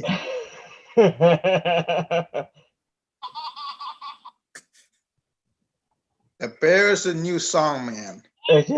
Take me out to see Lexa, 'cause I want him and I to enjoy a nice bowl of Cracker Jacks while we see him give Vic, his teddy bear, some slaps that he has always wanted to do to him in the past while he wants you in your head laps, 'cause I know how much he just wants to kick Christmas ass. Beautiful, Yeah. beautiful. Well done. Bravo. Well done. There we go. Lexar We're too seems so early for pleased baseball. with it. We're too early for baseball, but that's okay. All right, we're gonna get to these questions, and everyone's free to answer them. All right. What do you Okay, but think? before I want to put a little somber note though. Okay. Kevin Green, if you know Ah. that name, he passed away yesterday. Yeah, it's too bad. He's a great football player. He played for all these NFL Number teams, 3 all-time sacks. yeah, but he also was a wrestler in WCW. I remember. I actually thought he was a very good. I thought he was one of the better football turned wrestlers. He didn't stay very long, but I thought he's good for the limited time he's around. Thought he had a halfway decent match against the Giant on one of those I WC. thought he was good. I think so. Yeah. Well, he wrestled with the NWO. He teamed with Ric Flair and Roddy Piper for pay-per-view. Yeah, And wrestled Good. with Hall I Nash. thought and he's Sting. pretty good. I thought he's better than Mongo. yeah, I thought so too. Yeah, Reggie White wrestled once too. I thought he was pretty good. But yeah, it's too bad. He was only 58 too, not very old. Younger than half the people here. What? by the Well, aren't way, you like 80 or I don't know, you're what? You're like 62 or Yeah. by the way, you're actually looking pretty good tonight, Taza. I'm starting to think this crack habit's just a charade. It's fake news, man. It's fake news. Yeah, I think so. You're like the Andy Kaufman of in your head. aren't you? I just get done dirty all the time, bro. You know? Yeah, I try to tell Incher you're a straight, narrow man, but you won't I listen. see Incher just looking at me from the side of his, just like they're staring at me from the side of his eyes. I got his eyes out. I can't do anything. I'm over here. It's not like I'm gonna steal his fucking Star Trek fucking bullshit or whatever. His Millennium Falcon, you know. I got a Spock model. No, you in like the Star room. Trek. You shove that up I your just ass. bought it. What the fuck? No. Wonder if Venture got that Baby Yoda figures. No, I don't have any Baby Yodas. I My never brother's a watched- big fan of the Baby Yoda. I've never watched it either. Yeah, I would watch it, but I just don't have Disney Plus. I don't either. Is it Disney Plus or Disney Plus? Disney Yeah. Plus. too many of these? Like every channel has a paid channel. Mm-hmm. I've heard nothing but good things about it, so I would like to check it, but I have not seen it either. Everybody tune in for In Your Head Plus. Booyah! You cheap bastard over here, Lexa. Are you going to put out the money for In Your Head Plus? No, how much does it cost? What's the price? $2. Can't you just Cheaper than Disney Plus. Yeah, $2. You get all the bonus material. Yeah, and you get better content than you get on Disney Plus. Right. Yeah. Like what's in your head plus? Like without your head? All the good stuff. The good All stuff. right. That AEW reviews, without your head episodes, the entire In Your Head library, Exactly. video and audio. Mhm. Awesome. Yeah, we're going to make video for the ones that were all audio. Uh-huh. Mhm. We're Go going to reenact back and them. re-record ourselves. I'd have to get a wig. I used to have long locks, curly locks. Not anymore. Tazo said I looked like the taxi driver. your transformation, you know, Mm-hmm. those photos and stuff. Nice sweater. Cool, man. That shit's like Thank you. lighting up. Mm-hmm. Were you Chris Jericho? Boom! I'm a very festive man, Tazo. Very nice. Very nice. Dobbs Dean Maya, he wants to know. This is for all the Hateverse members here. What was the last WWE show that had a crowd? Well, I just watched this on WWE Network just a couple hours ago. A very really? good classic, Armageddon 2002. I'm pretty sure they had crowds since then. Yeah, I think it was Elimination Chamber was the last one. They had a crowd. Yeah. no, it was the Raw. Yeah, I think it was the it's Raw. pretty after that. close. I'd say Vic's right because I remember Otis going through the glass and all that. And Oh Yeah. yeah. yeah, they had a crowd then. No, it was the Raw after that. Well, yeah, maybe it was Raw after that. I wouldn't argue with Flexar. He knows his shit. Mhm. Dobbs, let's know, Jack used the butt wipes he sent me. He sent me butt wipes. And he even had a little, I cut them out here. Let me see if I can find the specific one. I forgot. He sent me a shirt. I was going to wear it, but I'll wear it after Christmas. But here are the notes for the biggest sausage on the internet. Talking about my big old ding-a-ling. Well, here we go. This is the note he put on the butt wipes. You wipe your ass with these.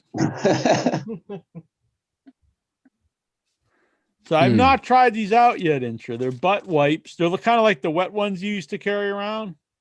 Mm-hmm.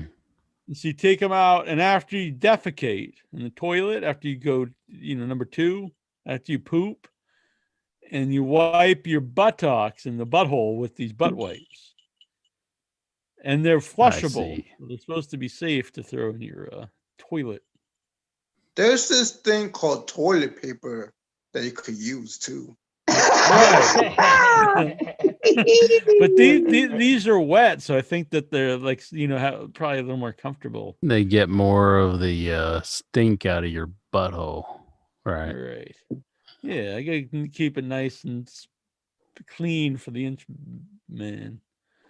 Me? Don't bother then. You're good.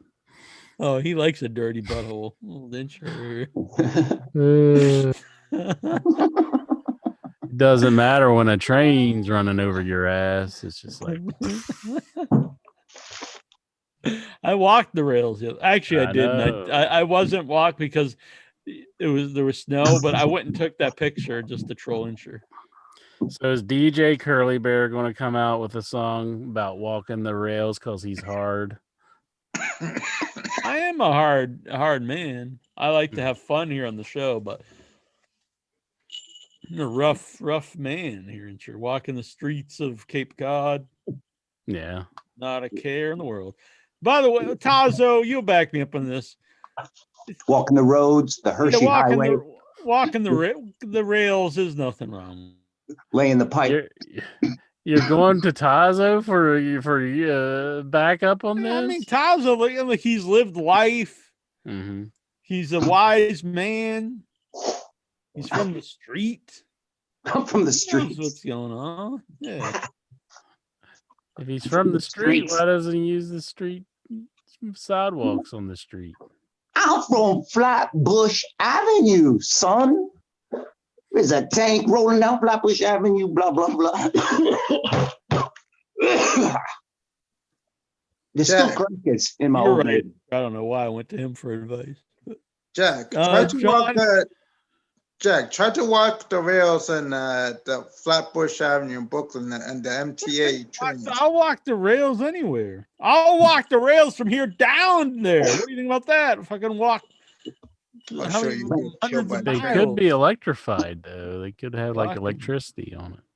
Lexar knows what's up. I'm not You try to- walking the subway. You try to walk the rails on Flatbush Avenue, you're gonna get your salad tossed, man. What? Right, you're Lexar? is that what you just jump out and like you're like hiding in Just the go right to that alley one. and you just Tell jump him. out and like pull people's butt cheeks apart and like, Tell him, Lexar. that Tell him. Tazo's deal? I've seen mice being electrocuted by the third rail in the MTA. That's in the subway, not the rail that's cars drive across. Every time a car would go by and they'd get electrocuted. If you walk the rails on the Long Island Railroad, you get killed. So No. that's here in New Jersey, you get killed too. But So I guess just live in this perpetual fear of life. you're saying that if I had a salad that I just freshly put together and I hadn't like tossed it yet in my hands while I'm walking down the rails, somebody would come out and toss my salad? Exactly. Exactly. Excellent. Especially in a low-income Black neighborhood. That's exactly what would happen. Someone will just come out of their house and toss, the little white boy's salad. Look at this man walking the rails. Mhm. Now that is a real man right there, Insure. No one in their right mind would mess with that guy. Did you murder those three little white kids on those train tracks back in the 80s? Bombshell tonight. The Massachusetts 3? Did you kill those? Did you murder and rape those kids on the train tracks? Lord, jeez. What kind of No. maniac are you? I don't know. It looked like some evidence to me, bro. I enjoyed the gif of the black woman scolding you, Jack, in the comment section. Yeah. It's just all these pussies. What woman? Jonathan Jackson? What black Sam woman? Van Avray posted that. Oh, I thought you meant Jonathan Jackson. I that didn't know woman. what this meant. You dropped your pocket. How can you drop your pocket? Mm. It's a black saying. Drop your pocket. Like, get your Anyway, hands out my Vic's pockets. with me walking the rail. You're fine. Long as you're not deaf. Even if you're deaf, I think you'd be fine because you'd feel the vibrations from like a mile away. I ought to be able to see it too, because I mean, Massachusetts doesn't have a lot of mountains or hills. I mean, Yeah, it's you flat, hear you it, you can- feel it miles away. Miles away. And even if it did come up, I'd just be like, rah! I'd just like either, well, I don't want to knock it off the track, kill nobody, but I've got the agility of a cheetah. Vic? I'd just be, whoosh. You're undoing all the work that I've done, and the blood is on your hands. Just think about that. The All right, blood let's is make a on bet, your Insure. hands. If I walk the guardrails and I don't get run over and killed, You have to come on the show and say, Jack, you're the greatest man to ever live. If I walk the rails and I get run over and die by a train, you could come on the show and say, I told him. Well, that's not a good thing to do. I would be sad, but all I am But just trying think to you'd do have bragging rights. is watch out for your well-being, and you just say, well, this is a good chance to troll Insure. So here's some photos of me walking the rails. That's not the I don't like to You walk see them right what now I because of the did winter, but in a caring in the friend. summertime, it's very nice walking the rails. The only parts that is dangerous is you might twist your ankle because it's not even. So you got to be careful for that. But other than that, you're fine. And you go down in the middle of nowhere. Have you where ever there's no like civilization. Have you seen human waste on the rails? No, I've seen waste, but I assume it's animal. I don't live in like an area where there's like, people just taking a squat and taking a dump. I didn't bring a scientist to inspect it though, so it's possible. So picture yourself if you're walking and you slipped and fell and hurt yourself where you cannot move, and then along comes the train. And you're like, oh, I can't move. Is the train going to stop for you? No. This is a lot of what ifs. I mean, you could fall and die doing anything, Insure. You could fall, die going up the steps. So should you never leave that room right there? You could slip and break your neck in the shower. So should you never bathe? There's not a locomotive that runs through my shower, Jack. Well, there is when you invite your buddies over. I've seen that one coming after I said it.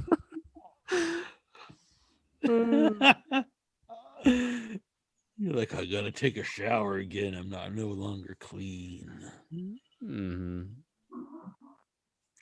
All right, Insure. Rail's fine. It's a good time. No.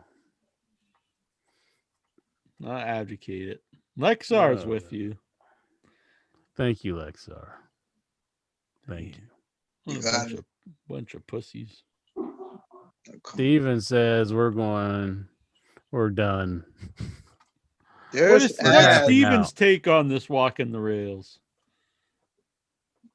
Come on, Steven. Come on, Steven. Yeah. I haven't walked any rails, I'd have to say, in at least 30 years. So I'm not So you have at one point? Well, way back when I was but a youngster. And by the way, Jack, I'm not 80 years old. I'm not 70 years old. I'm only 10 years older than you. I would take it as a compliment because I was saying, you look much younger. Oh. Yeah.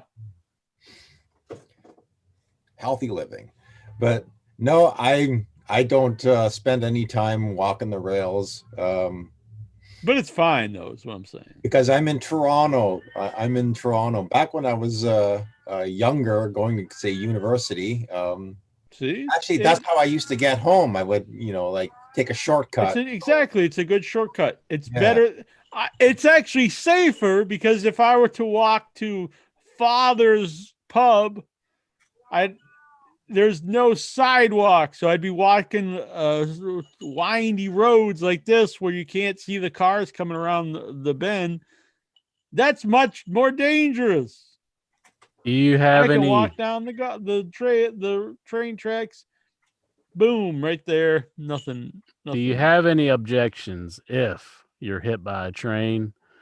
Myself, Lexar, Songman, and Vic go and look for your body, and we make like a nice story about it. No, if I die or murdered, killed, maimed, anything, I fully endorse making videos about it. Okay.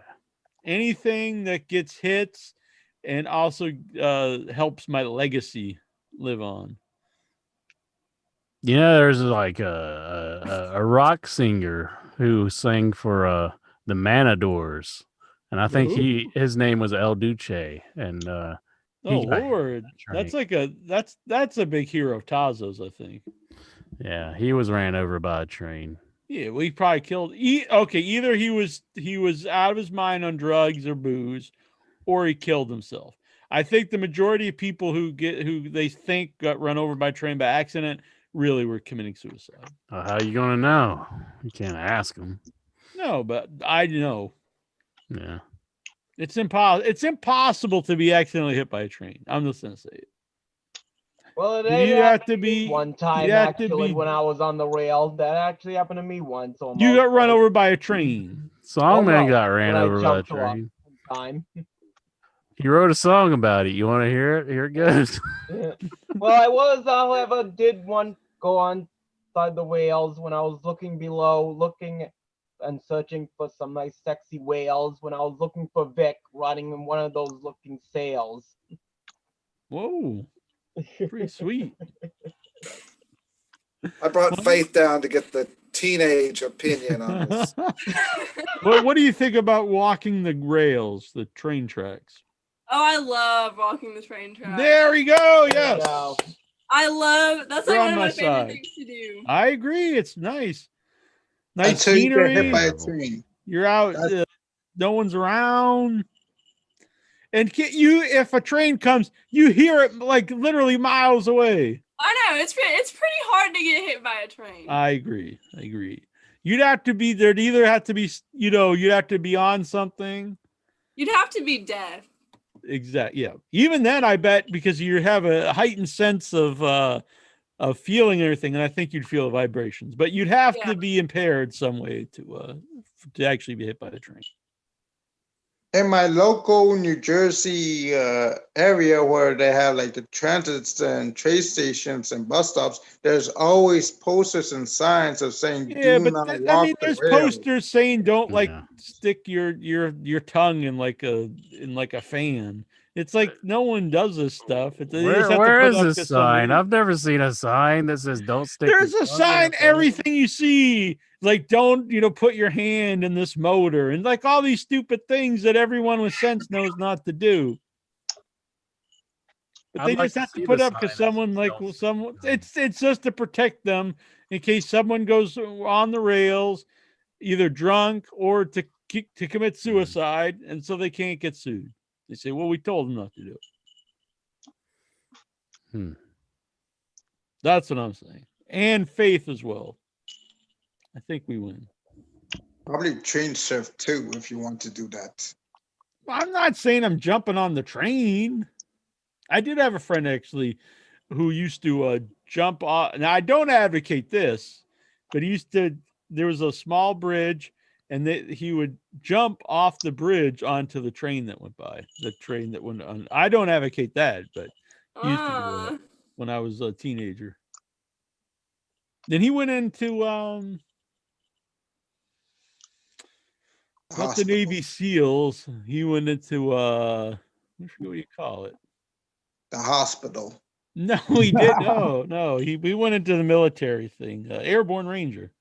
Oh. Now he's in prison for other things. Not jumping on trains. For transporting the firearms. He's in prison. Oh. See, you're always telling on your friends what they're dirty business. I did not say his name. You will not let us know what Buck Winchester because his family's like in a biker gang, so I don't want to get killed. So what did Buck do since you're Buck Winchester? I haven't talked to him for a while. I don't know if I think he's fallen off. I think he's fallen back into hard times. I think he might be back in the life, as they say. And sure.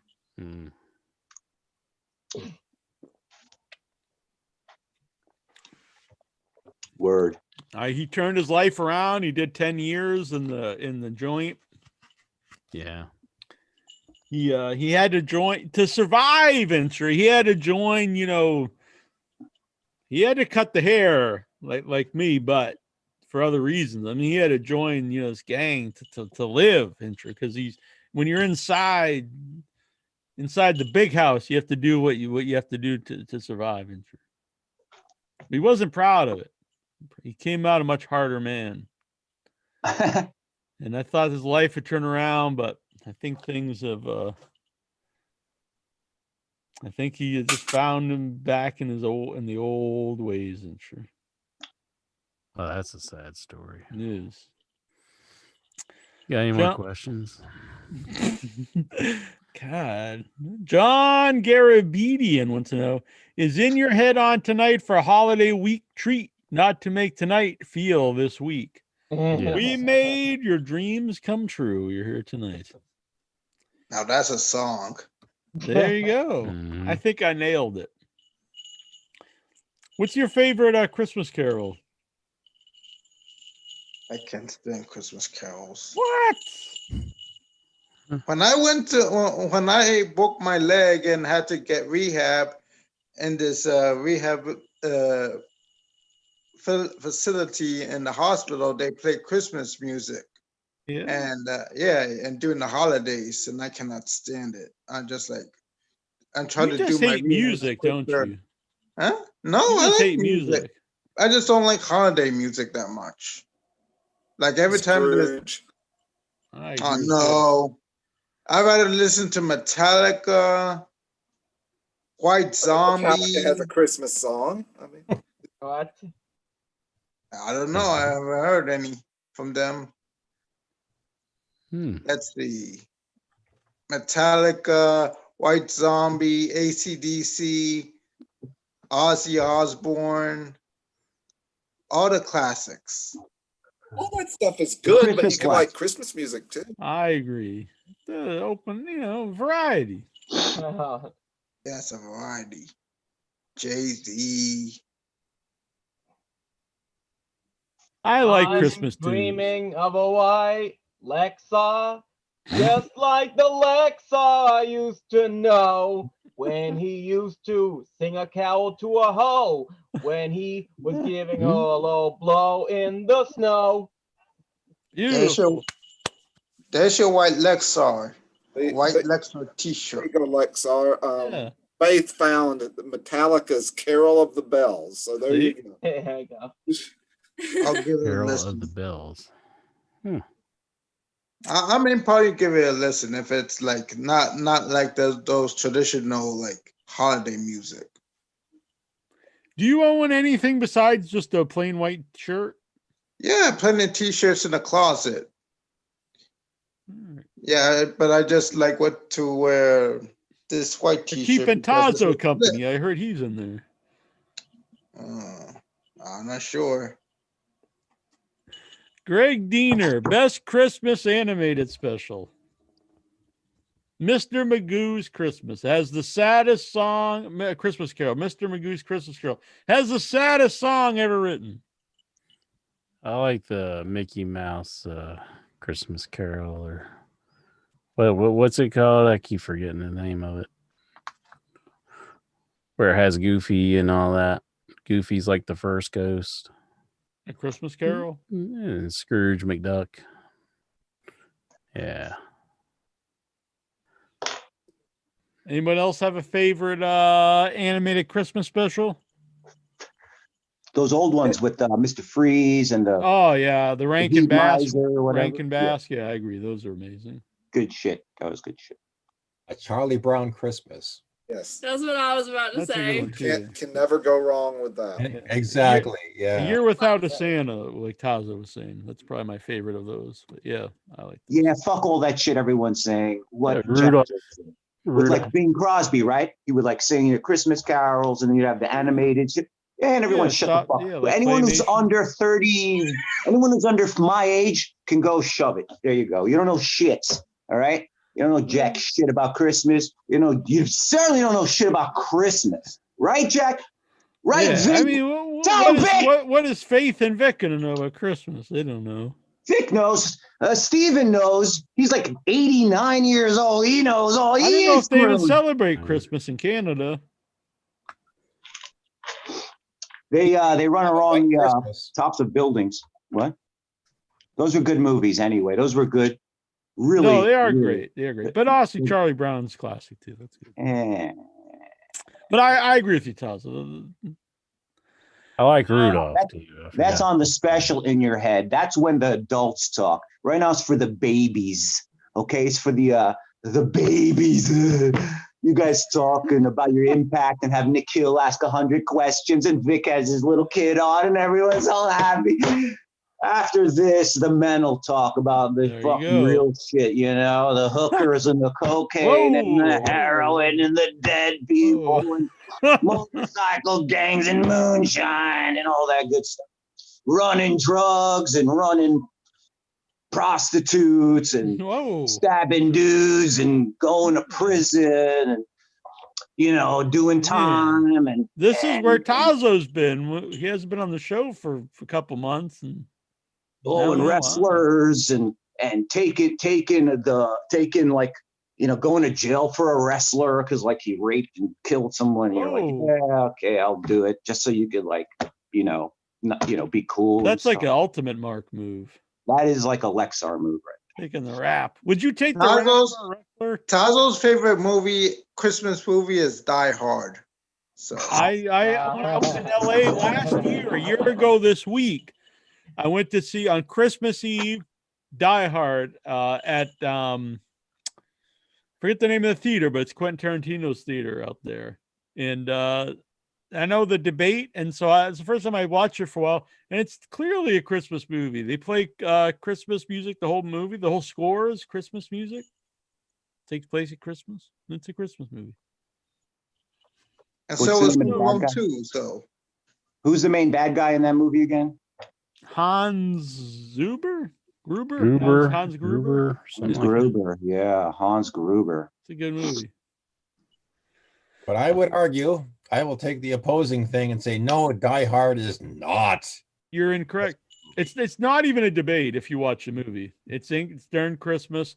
The whole score is Christmas music. It may It's a have, Christmas movie. it turns into your basic John McClane has to save his wife from the terror. Well, it's not the basic of that because it's the first of that. It's the first one. It's not like that's number 3. It doesn't matter what the actual plot is. It's a Christmas movie. That's what makes it not a Christmas movie is the plot. Why? Fascinating. That's like saying Year Without a Santa is not a Christmas movie because it's got the Heat Miser in it. Isn't there another similar to people mostly I don't think ever talk about his Batman Returns with Michael Keaton? What about it? Jack loves that movie. When that's going around to Christmas time. I don't know. I'd have to watch it again to know, but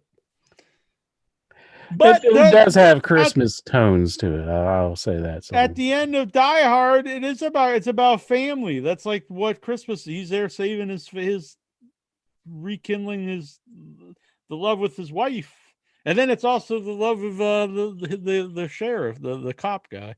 But it's a Christmas movie. Trust me. Anyone who says otherwise are just wrong. So that's the end of that. Clint wants to know, where have you been? I've been here. Who? Been around, walking the rails.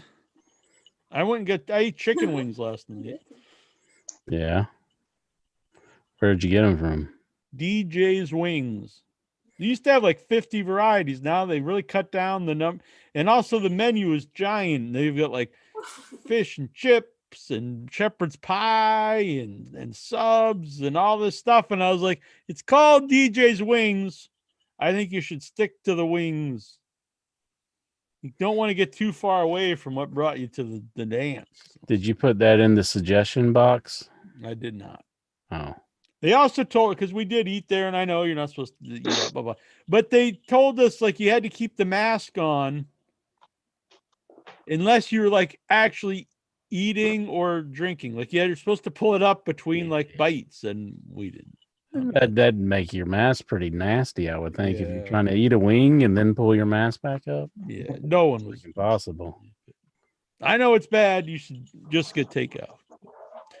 Marty Van Buren, after the incredible questions I asked last week were left unanswered on the cutting room floor, I have nothing left to discuss other than Santa Claus deserving to lose a casket match to Rosa Mendez. John Barker, why is Jason Mitten such a good, hardworking man? Because Jason knows what he wants, and he goes and gets it. So he works hard, he plays hard. I don't know. Oh, by the way, I forgot I was going to have it down here. I could go grab it. Thank you, Golgo13. He sent me a movie for Christmas. Violent Jack. That's the name of it. It's an anime movie. He said, I like it. So thank you. Thank you, Golgo. You're a good man. Do you think Arn was in the bedroom coaching Cody when he knocked up Brandy?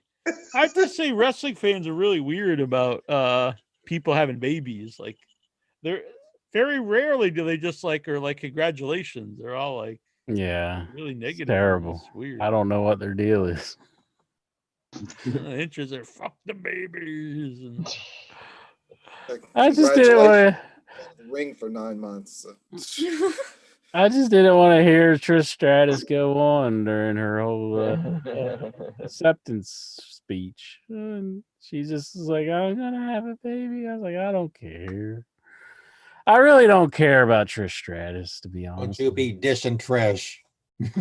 Trish Stratus, worst women's wrestler ever. I can see. She's the Rock. Man, I can see Songman's boiling. His blood's boiling, dude. Terrible. Bringing back memories. You thought that was the worst moment of the year, like number 3 worst moment of the whole year, and not just on the show, just in the whole world. And that's even forgettable when I brought that up. When I saw that update memo, I forgot all about that. But I don't know. Congratulations to them having a baby. Then I saw someone say that she slept her way to the top, and I was like this is stupidity. Like they were both in WWE when they were married, and what did she foresee that he would leave and like would become reinvent himself in Japan, and that some this rich guy would see him and started like, how could she? And if anything, she actually sacrificed to be with him because she quit her job in WWE. If she could see that far into the future, she would have told Cody never to get that tattoo because, my God, that is a hideous tattoo. I think you'd look good with that. The in your head logo on your shirt. If you just had that like right across the neck, here on my neck. Yeah. What if I don't get hit by a train and die? Entry, you get a Jackie Jones tattoo on your neck. That doesn't seem like a fair bet. And if I get hit by a train and die, you can tattoo 1-inch biceps on my corpse.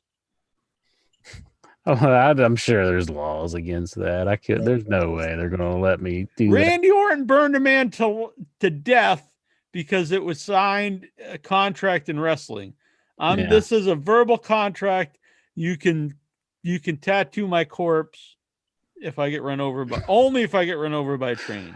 Your poor mother's weeping over you in the casket, and here I come in with a tattoo gun. I didn't say you have to do out it. Of the way. You could get a professional. I'm not saying you have to do it yourself, but if you want to, it has to be done by my own hands. All right, we can. Okay, then the Jackie Jones tattoo will be done by me. No deal. It's a deal breaker. You put your money where your mouth is, isn't you? Seems like a fair. All I'm trying to do is ensure that you're just not run over by a train. But one of these days, man you up. One of these days, it could go horribly wrong for you. And you won't even have like that moment of clarity where you're like, I should have listened to Insure. No, you'll just be dead. That'd be a good way to go, though. If it just bam, you're dead. I mean, honestly, if you got to go, it would be bad, but it's not going to happen. I mean, if you lay a penny on the track, Jack. Yeah, but a penny doesn't have a mind. It runs it's it not over. Sentient. It's flattened. just totally flattened. Imagine if that was your head, just totally flattened. Yeah, well, I'm not laying and taking a nap on the track. You never know. You might break your leg, and then you're like, your head's just resting on the track, and then it's just like. What if I broke my leg anywhere, like and fell in front of a truck, so I shouldn't walk down the road? Well, the truck can stop, Jack. Nonsense. Trains. There's a don't lot of what stop ifs. until- I'm just warning you. Just warning you. What if you're playing your pinball and it just like explodes? Would you like, oh shit, I should listen to Jack? It happened to me once. You shouldn't have brought that up. It's a sore subject with me. Did the glass break? Like you hit the ball wrong or right and the glass broke? Yeah. What are those Yeah. balls made of anyway? What are they Just made metal. of? I've never held a ball. Mine are made out of titanium. They're just metal. Yeah. Metal on metal. Metal on metal. That's an Mm. Anvil song. There you go. I heard that in a movie recently. Really? They played that Anvil song. What movie was that? Anvil, the story of Anvil. No, it wasn't that. I Anvil's forget. pretty awesome. Have you been naughty or nice? I'm always nice. Although someone did suggest I change my name to Naughty Neil. It's kind of cool. I kind of like it. Mm-hmm.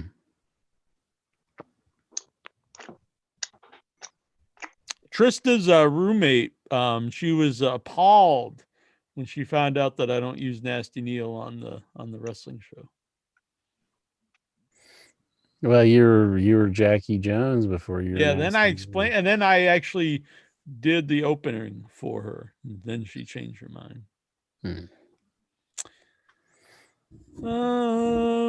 Tyler Stevens, thoughts on Tay Conti? Who?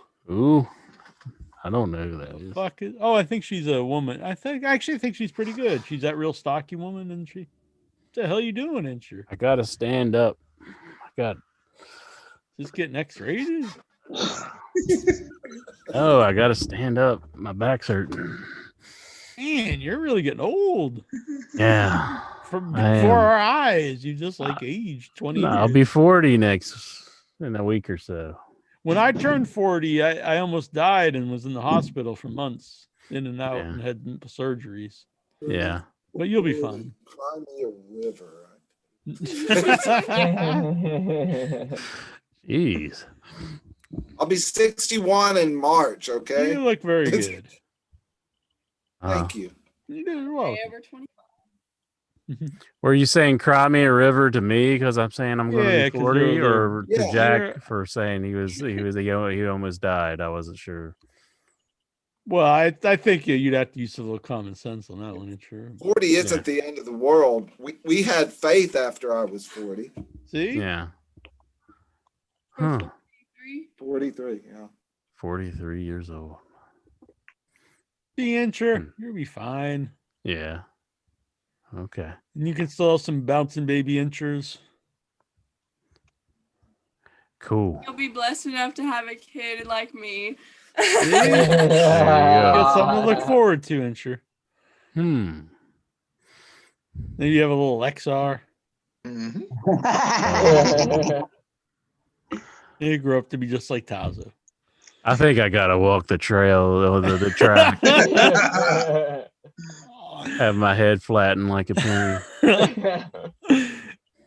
Tyler went so is Jason Mitten still lazy? Oh yeah. I mean, I don't think you can change that about him. It's part of what his charm, though, I think. Laquan Vanderpool Higgins wants to know: do you want to make babies with any wrestlers? Well, we know Chief Steven, he wants to have babies with Alexa. I almost said Lexar. What? Alexa. I wonder Bliss. what that baby would look like. Oh, Jesus. Draw that Tazo. one, Jack. Tazo. If Look like should I Tazo? start to if they mated pictures No. of who? Who's this baby? I'm drawn. The one you brought up, Steven and Lexar, if they were to have a child. Okay. So, is there anybody, any wrestlers you'd like to have a baby with? If I want a baby, I'm sorry, Incher. Go ahead. I'm sorry, sir. I really had nothing. Go ahead. What if you want? All right, Inch. What if you want a baby with a flat ass? Which of these wrestlers would you bang? Charlotte. Yeah. All right. So what if you want a baby with like that's like half autistic and is related to Snoop Dogg? Fucking shit. I don't know who you're talking about. The chick with purple hair, man. Who? No, what? Purple hair. Sasha Banks, no? That's not related natural. to Snoop Dogg or some shit.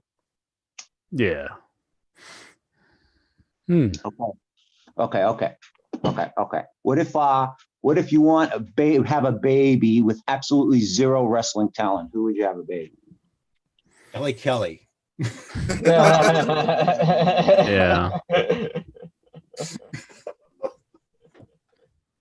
That's a good answer, Steven.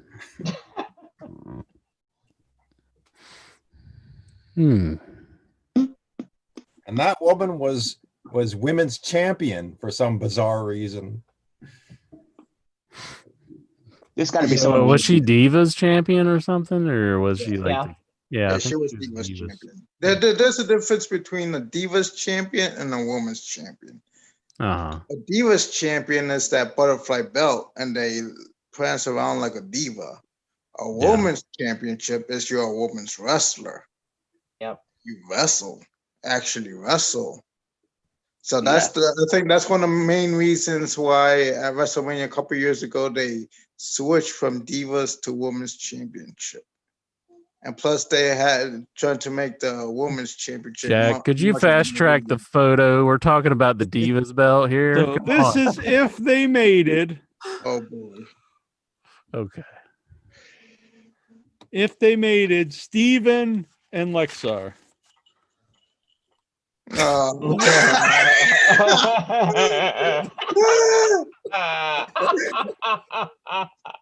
like that he has a CBS Sports.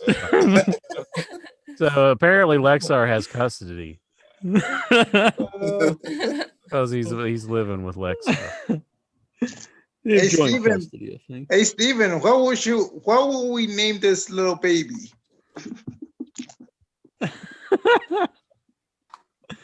I think this is my new thing. I think I excel at the if they mated. Mm-hmm. Hey, how about Stephanie Alexa? Is it even I think we should go to the Daniel Bryan Brie Bella road and try to name it in some type of Buddy Murphy, Lee, Birdie. I think Twiggly. Twiggly. All right, I like it. Instead of Friend and Ollie, how about Steve and Ollie? Hey, that could work too. How about aborted fetus number 3? Whoa. If it's aborted, we never have the sweet gentleman here or lady. I'm not sure. I think we should take that baby and make vaccines out of it. I mean, please, man, come on now. Jack, you should create 2. One if it's a boy and one if it's a girl. I think it works either way. So we'll have plenty of hair, no matter what. Yeah. He wants more. He wants more portraits of children that he'll never have. I'm sorry, Lex. All right. I don't know. He's a young viral man. I'm just kidding. I'm just joking. How old are you, Lexar? Are you like 22 or something? 22? No, I'm older. I'm older than that. 23? I don't know. How old are you? I really don't know. 37. Really? I wouldn't have thought that. And you're single for all the ladies out there, understand? So any ladies of the Headyverse interested in a date with Lexar? Mm-hmm. Nikhil Callahan has a question. He says, Lexar, stay on chat. Don't be a bitch. He didn't say that part, but the rumors that the new TV show for AEW will be called AEW Elevation. What are your thoughts on that? I don't really care for that name, but I mean, it's just a name. It's not that important. Kind It's of just a still in. televised dark, if you ask me. What is it again? What's it called? AEW Elevation. I'm just guessing, but Team Taz versus Cody, Darby, and Sting at the next pay-per-view. Is that something you'd like to see? I would like to see it, yes. So is Hook Taz's son, is he going to wrestle anytime soon? Or I assume eventually, but I Yeah. don't think he'd wrestle in the Sting match if they do that. Mm. What's his name? Hook? Hook. Yeah, he Hook? called His him name Hook. is Hook? Like Yeah. Hook? Like a hook? Like, yeah, Captain Hook. He's like a hooker, not like a Ser- prostitute, seriously? but hooker like he's going to hook you. His Put name a is move Hook? on you. Really? Yeah. There was a wrestler named Hook Bomberry. Is that the same guy? Well, he'd have to be pretty young. I mean, is it? Sure. Yeah. Unless you That's a get cool younger. name. That's a cool name, no? You like that name? I like that name. No. No. No, I kind of like it. It does roll off the tongue. Thoughts on Jim Ross comments about the AEW? We mentioned that. Are you looking forward to Kenny Omega versus Ray Phoenix at New Year's Bash? Yeah, it sounds like a good match. Man, Lexar is very anti. Because we know Kenny Omega will win. Yeah, it would be a good match. So you don't want to see Ray Phoenix get beaten, squashed? No, he defeated that Mexican wrestler a couple of weeks ago in Triple Mania. Are you Ray Phoenix unmasked, Lexar? I don't know. Maybe it could be. Could be wise against this match, and sure. Hmm. Are And he you any doesn't wanna relation lose to El again. Dandy? Actually, you do kind of resemble El Dandy. No, He is a jam-up guy. You I don't do, know, don't maybe- you? Look like El Dandy, don't you think, Incher? I do you don't think? know. Let me look up El Dandy. I got a picture of him. This What if El Dandy and explains- Lexar had a child? No. I think El Dandy probably had a couple of illegitimate children, Lexar. Now, therefore, and he's probably a very rich man, in fact. So I would probably get in touch with the Mexican embassy and find out maybe you are the son of El Dandy. Look, it's a lot like Lexar there. Look, he's surrounded lot by like Lexar. by the ladies, Lexar. Mhm. Mm-hmm. El Dandy. I don't know. Maybe I have to do an ancestry. Yeah, You I think need they'll an- tell you really 20% El Dandy. We need to get an outfit like that so we can wear it for the show. That'd be pretty sweet. Do you think the tag team of Griff Garrison and Brian Pillman Jr. have potential? Yes, I do, actually. I think they're a good team. Yeah, looking forward to seeing more from that team. It's nice to see Chris Jericho take on Pillman Jr. in that match. Yeah, I thought so too. He tried to shine him, I thought. Hmm. How cool is it to see the Gun Club versus Devon Sons on Dark tonight? I did not see it, but that sounds fun, actually. Man, Lexar just hates everything.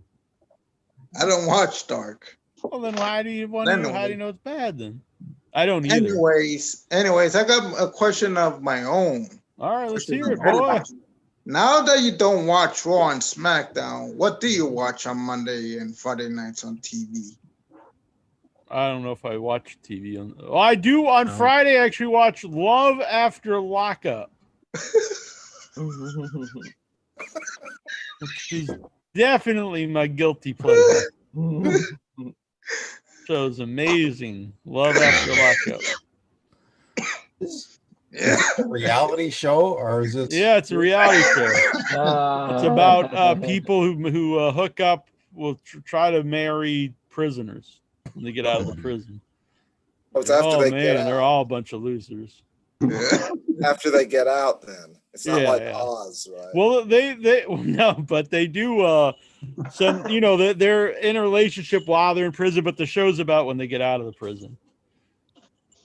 Like one couple did actually have a baby while they're in prison, like on a conjugal visit. I don't think it was even a conjugal visit. I think they just like went into like into like a closet or something. Could you imagine growing up and like everybody like, hey, you're the love after lockup kid? You know? Now that's a movie in itself. It's an amazing show. I recommend it.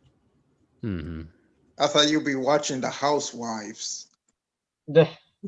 You're making fun of Love After Lockup, then you're like, watch The Housewives. I think Intra should get on like Love After Lockup. How so?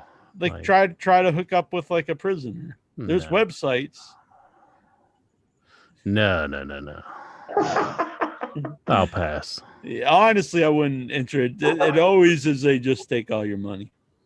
Intra will be on I've worked at the drunk tank. I know that this is a bad route to go down. No. Bad times. Intra will be a 90-Day Fiance. 90-Day Fiance. I like the show too, where they marry people from other countries. It's on the same that's kind of how 90-Day Fiance is. They marry a lot of people from different countries on that show. So. How cool is it? Oh, we saw that. Sorry. What do you normally eat on Christmas Day, and what will you be doing this year? I'm actually making lasagna this year for Christmas. Looking like turkey. Sometimes we do ham and turkey, but I think it's just going to be turkey. Like together, like a turdunking? No. Just separately. Like stuff the turkey with a ham? Yeah.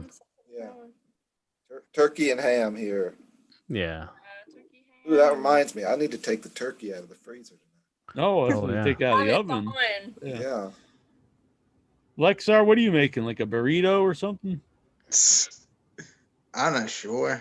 Usually my mom will like... That's like a Jesse Ventura right there, Jack. Jeez. My mom will get like food from her best friend, so she'll like give her like leftovers. Yeah, basically leftovers or food from her job where she works.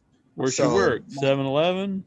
No, she works at this nursing home. Oh, okay. So I used to work in nursing home too. So my mom's best friend will like take food left over from the nursing home and bring it to my mom. Okay, that's nice. So she would get like ham, chicken and rice, turkey, lasagna sometimes, macaroni and cheese, potatoes. Okay. Doing it up. How about you, Steven, up in the Canada town, up in Toronto? Oh, back when my mother-in-law was healthy. I just interviewed some people from Toronto, actually. Go on. She used to, we used to always have turkey. And then when her health started to deteriorate, I'm sorry. We thought we're not going to go to the trouble of that. And so we would have chickens instead. But now that it's just me and my wife, we're actually, and I hate to say this, we're going to have Pop-Tarts tomorrow. Oh, that's good. Yeah. Swiss Chalet chicken, festive feasts. So KFC? No, it's Swiss Chalet. It's what? It's what the hell is that? What the hell are you doing up there in Toronto? You got to check your chicken if you're getting some KFC. Just make sure you don't have a huge hairball in it. Haven't had that in years, unfortunately. How about you, Song Man? What's your mom making? Well, we got some nice little party going on, so it's going to be safe to have some nice roast beef. For this roast beef. Okay. How about you, Tazo? Making the gyro? Yeah, no, actually, I've got a TV dinner. I got some Salisbury steak. It's been waiting there for me. Hungry man. That's right. I think I got to have a couple of Hungry Mans. There you go. Yeah. I don't think Swanson makes regular TV dinners anymore. They only make Hungry Man. You know, it used to get the regular Swanson TV dinner. Yeah. I missed the TV dinners that was just like a big metal tray. but I guess it's Yeah, just because where now they're all everybody does them. microwavable. Yeah, I like used when to I was a actually like kid. the fish and chip one. I don't think they Yeah. even make it anymore. But yeah, they got done. They because they'd actually get brown in the tin. Yeah. Now they're all plastic. Bottle of whiskey, you know. When Mhm. I was a kid, I used to have these Lunchables. That's a nice. They still make those. Nice holiday feast. Yeah. Crackers and cheese. Mhm. Slice of bologna. If the Young Bucks joined WWE, what show would they be on and what would they be doing? Probably like 205 Live. Yeah. Doing nothing. I would say they made the right decision to start their own company. Your favorite your favorite Christmas gift you received when you were a kid?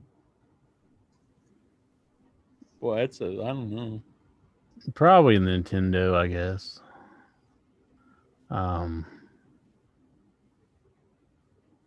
There's The a lot. love of my family. Nintendo.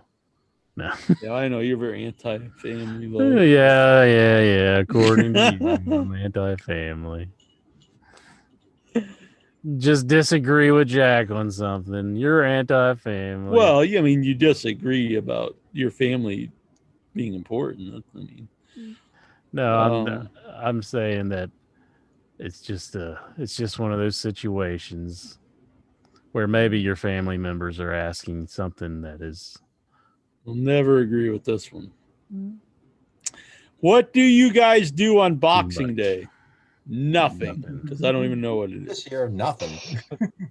Day after Christmas. No. Tony Schiavone. You Tony fight? Schiavone. We get rid of our boxes on Christmas. There is no day after.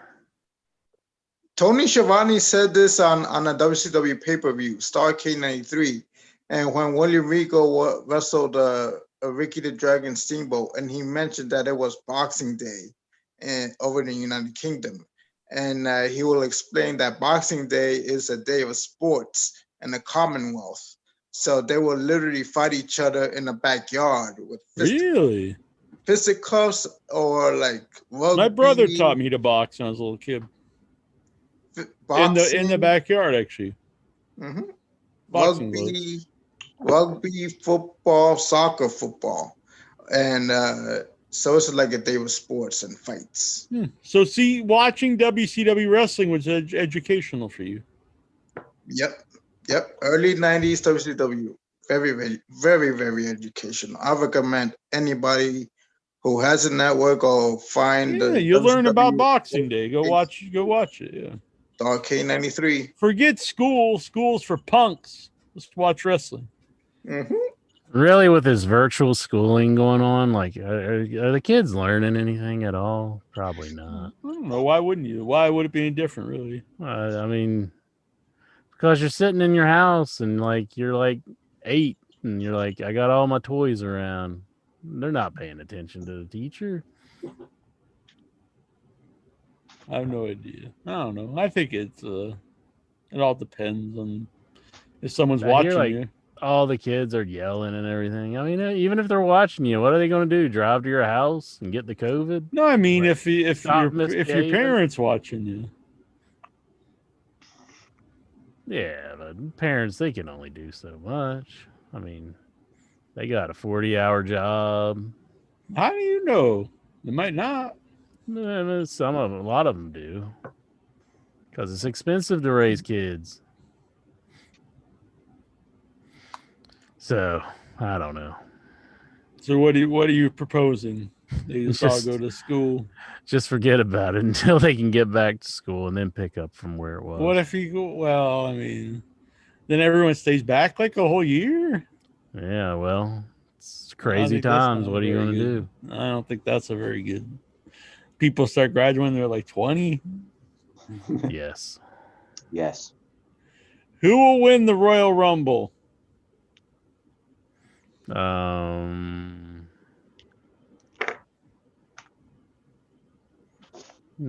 T-bar. Slapjack. Co-winners, just like when Luger and Bret Hart won, it's going to be T-bar and Hooligan or whatever his name is. Can I ask a question? No, I'm going to say the Yes, Fiend. you can. What once? Yes, you can. Tazo. The Fiend. I just want to get that in. Please, Incher. I'm sorry. I was just gonna ask who's the big guy who stands behind AJ, the big black guy? Is that T-Bar? No, is that's he Amos, like from Amos and Andy? No. Almost. What kind of name I think is his name. Almas. He's a very big man. Yeah. I bet he gets Tazo excited. He likes his big men. I meant the big, muscle guys. He used to be the security guard for Raw Underground. Yeah, I know. I think they made that show last just a little bit longer so they could prove me wrong. I mean, it's totally dead now. But I think I said like 4 weeks or something, and they made it last like 6. Do you think we'll ever get like a best of DVD? Or something? At what point was a good segment on the show? Never. And he says, "Thank you and Merry Christmas, all." Thank you. He's like the Tiny Tim of In Your Head, Tiny Nikhil. Mm-hmm. No, but who did Incher think was going to win with a million questions? The Rumble, man. The Rumble. Oh yeah, I said the Fiend, Bray Wyatt. I think he'll come back and win. It's a good call. So who the fuck is T-Bar? Who the fuck is T-Bar? What the fuck is a T-Bar? He's in Retribution. Yeah. Fuck. I don't know nothing. How bad is gonorrhea? That's from Tazo.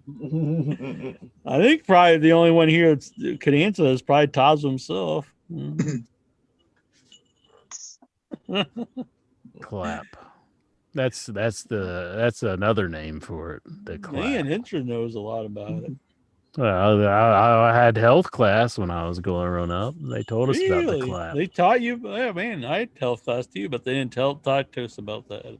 They didn't talk about the clap? No, they did bring in AIDS victims, though. That was a weird day. I'd say. Well, what'd they say? That they're just AIDS victims? And no, they were telling you about, like, I remember specifically the one was telling us about like dental dams, about like if you're giving oral sex to a woman to use a dental dam, which is like saran wrap over the hoo-ha. It's very strange because we were like 12, I think. But I mean, good to know. I've never heard of anyone actually using that. How will AI assist In Your Head with destroying itself? Well, I think we could live In Your Head could last forever when there's a robot Jack and Incher. Mm-hmm, mm-hmm. Who's going to program Jack and who's going to program Incher? Probably someone doing it right now.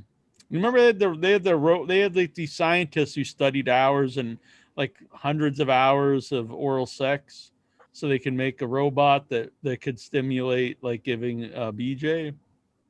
I'm always saying this because Faith is out of the room now.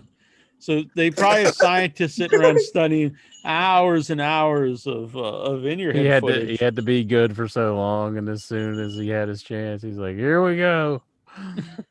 I don't think it was too bad. It was a true, real story. Oh my goodness!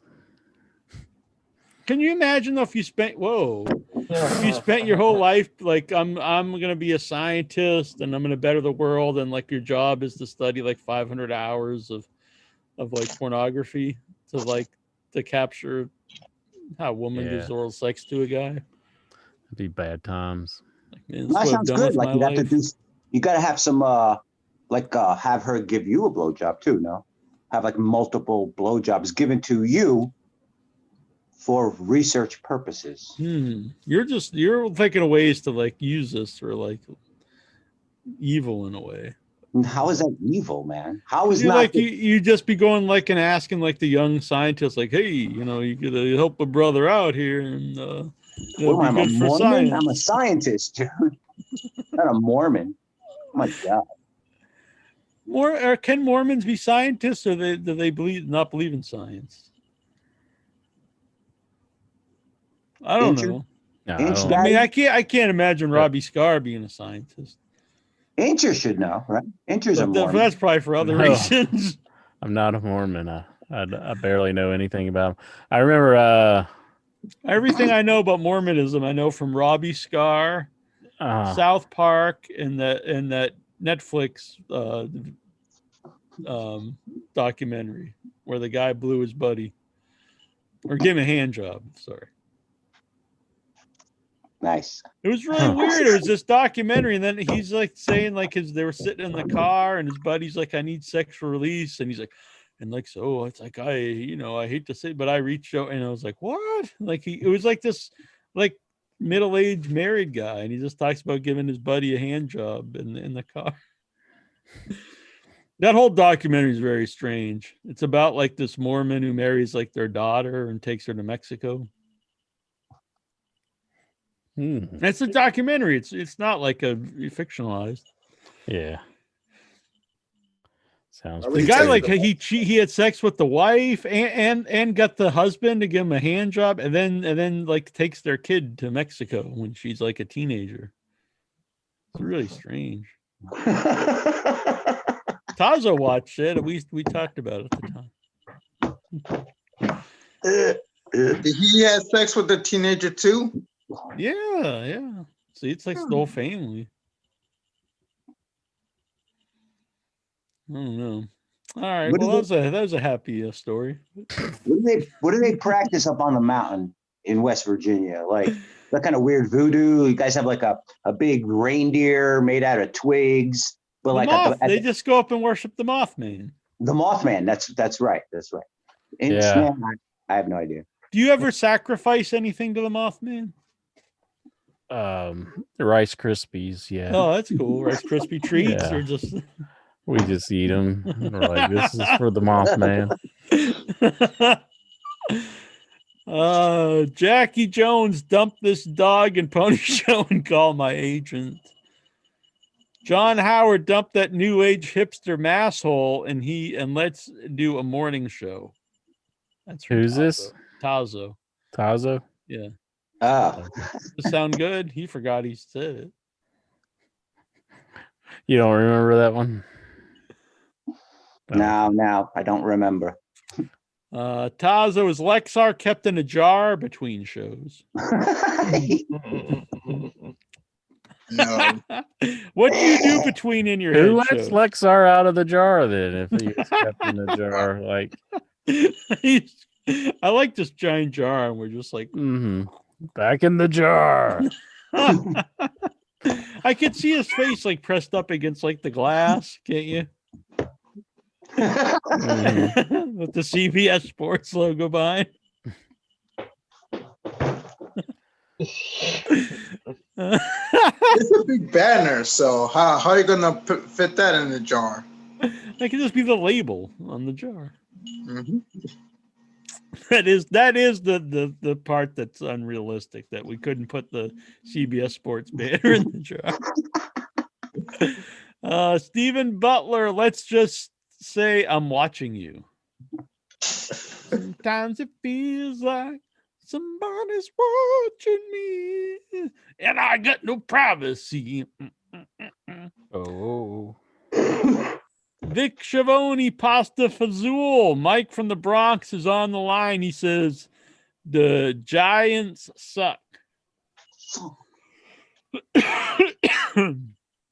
Vic, Mike Francesca calls. He wants his haircut back.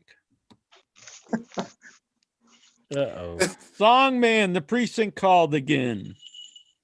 How many women wrestlers have maced you? Who's asking this? Altazo. He just had kind of like some type of breakdown here, but I think he's okay. Steven wants to know what Tyler Stevens wants to know what would Intra do if Johnny Fairplay stole his grandma's necklace? Yeah, he got arrested earlier this week, Intra, for stealing his grandma's necklace and couch. Wow, jeez. What a loser. Yeah, it wouldn't be good. When is the next Hotel Rumble? Well, after COVID, Intra and I are going to meet up in a hotel, and we're going to get it on. No, I think you need to clarify this that What? that you know, we had a bit of a tussle in a room, and you claimed yourself to be the victor, and I said I didn't want to break the furniture. Yeah, I mean, come on, Taza, you've been around. Isn't that a lame excuse? I don't want to break the furniture. That you said that, or Incher said Incher said that. It sounds like he was going to drop you on your fucking head, is what it sounds like. And I think I believe him at this point in time. I think Incher would like destroy you, dude. Right now? Yeah, he would destroy you. I would not fuck with destroy. that guy right now. Seriously. Please. This was actually years ago, and I did toss him around the hotel room. Find that unlikely. Unlikely. I did. Yeah. You probably just block the door. What? Marty Vin trying to run at you and you're just bouncing off. Not anymore, though. Marty Van Buren, what is your favorite title belt in wrestling history and why? I always like the Eagle belt that Hogan had, the winged eagle, and the big gold belt that Ric Flair had. You know, I feel bad, but I do like the NWA belt. I like the look of it. Yeah, I never even power belt it much back in the day, but yeah, same one. I still like the way that it 10 looks. pounds of gold. Yeah. I think that is my favorite title belt. Now, I think Lexar's favorite's the 24/7 that R-Truth has. No, it's the United States Championship from WCW.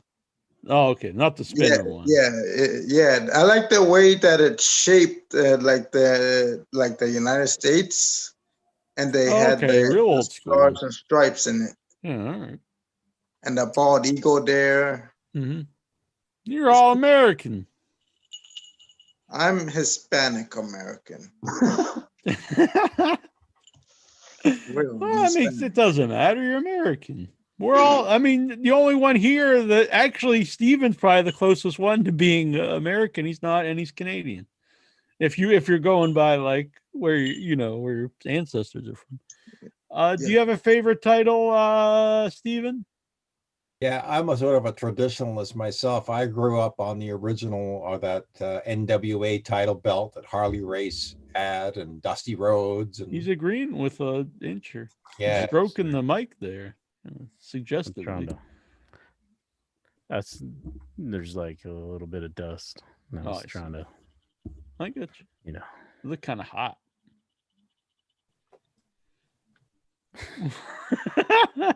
We're talking about title belts here. Jeez. Sorry. Anyone else have a favorite belt? I go with the Eagle one, and I always pick that one, and along with the Undisputed belt before it turned into the new WWE belt, but I feel was the last best one they had. I like the Memphis. Go on. ECW belt. I like it. This is extreme. This is from Dobbs. Did Incher's love for the BBC start because people in the West Virginia think that black people are made out of chocolate? What? I have no idea what he's talking about. I thought he was talking about the sandwich at Rax, but I guess he's not. What are you like? What are you 5 ills of society? I don't know what that means. That's probably British talk. I don't understand it. Does Incher have personal or family stories about coal mining in West Virginia? No, not really.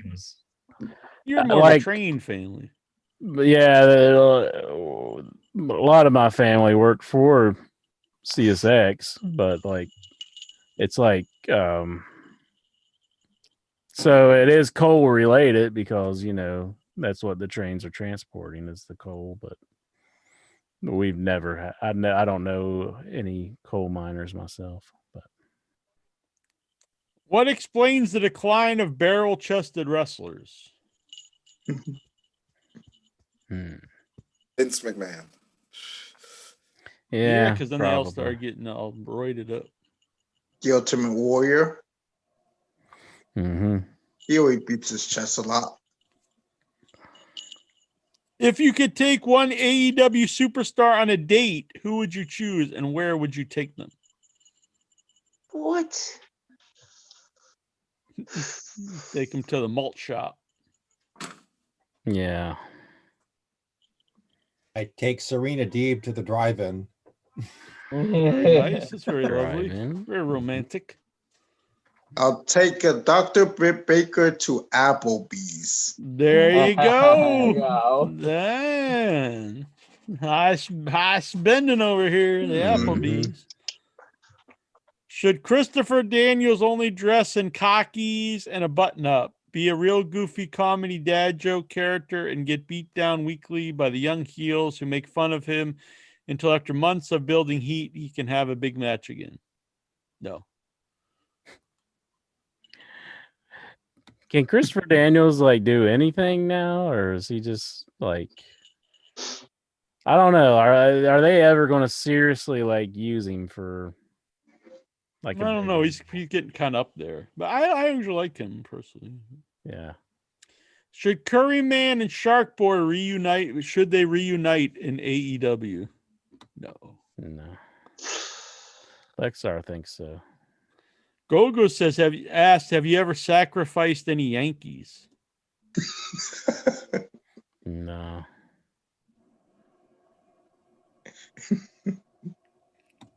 By the way, Jonathan Jackson, he's supposed to have got his shirt. So let me know if you got that. Oh, excellent. Dobbs wants to know, is Jack related to Alex Jones?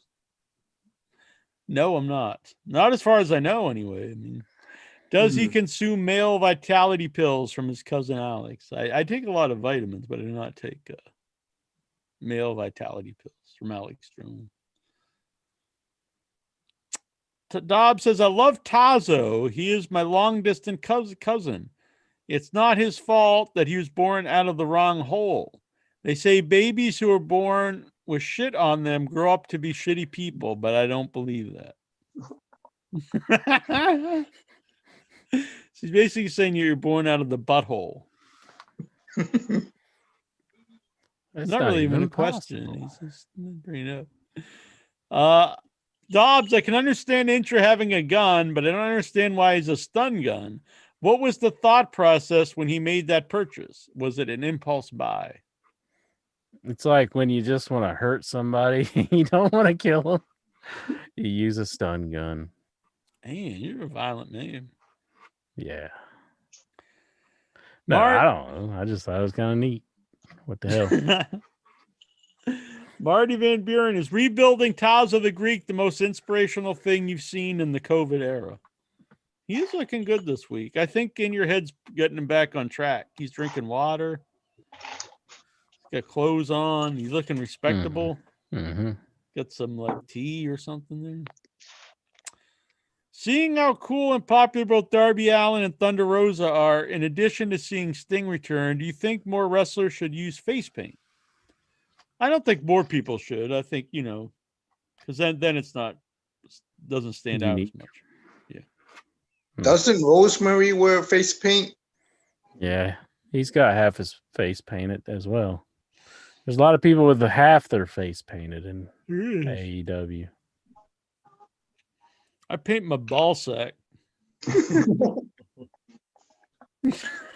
What's on it?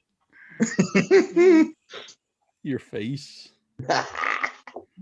Well, gents, the witching hour is upon us. On that note, he's like, I am out of here. Good night. Nighty night, Steve. Nighty night, Steven. You're a good man. Bye, Stephen. Have a Have good a Merry everybody. Christmas Merry Christmas. Merry Oh, Christmas. yes. or whatever Merry you guys Christmas. do in Canada. Each Merry and every one of Christmas. you. Thank you. Night. Oh, you, Night. Noel. Merry Christmas. Very good. This is Steven from Butler. Should Chris Jericho cut his hair and lose some weight? I mean, honestly, he looks fine to me, to be honest. So. Yeah, he's still entertaining no matter what. So. Yeah, he's never been like this, like totally ripped dude. Question. Mm-hmm. How's he looking in the ring these days? I've not seen any. I mean, he's a little heavier, but Yeah. I think he's still one of the most entertaining guys in wrestling. So. I mean, he's also in his 50s. You know, people get a little heavier.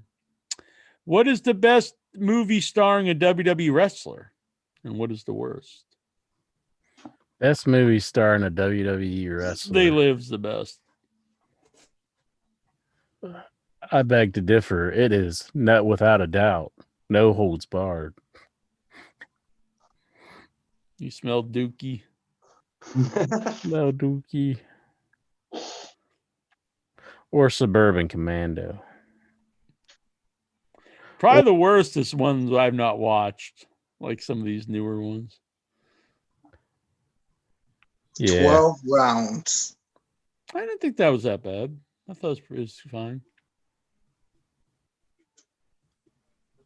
So was that your best one, you said?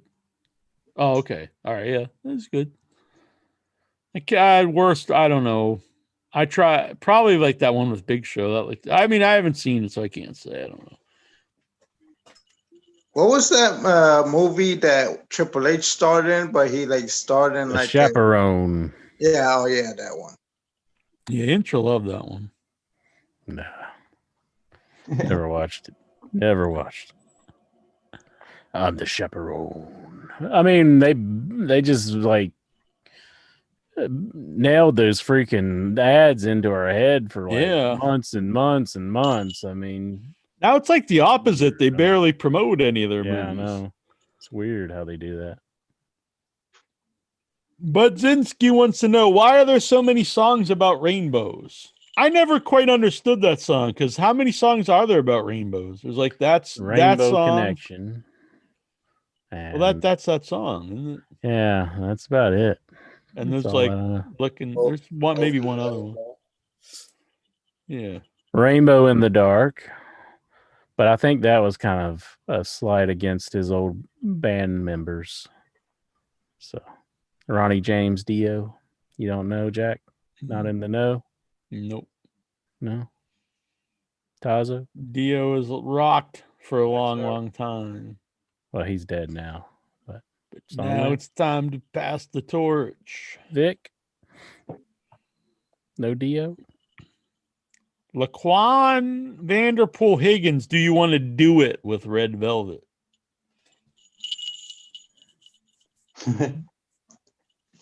Who's Red Sure. Velvet? She's a fine lass in AEW. Mm-hmm.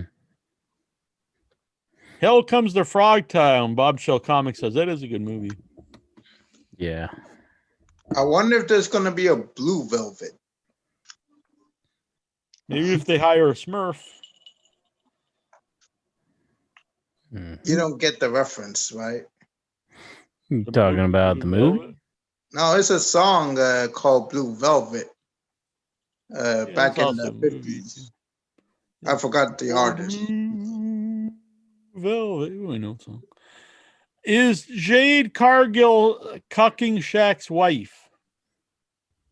I love AEW. This has been one failed angle. The Shaq stuff, in my opinion.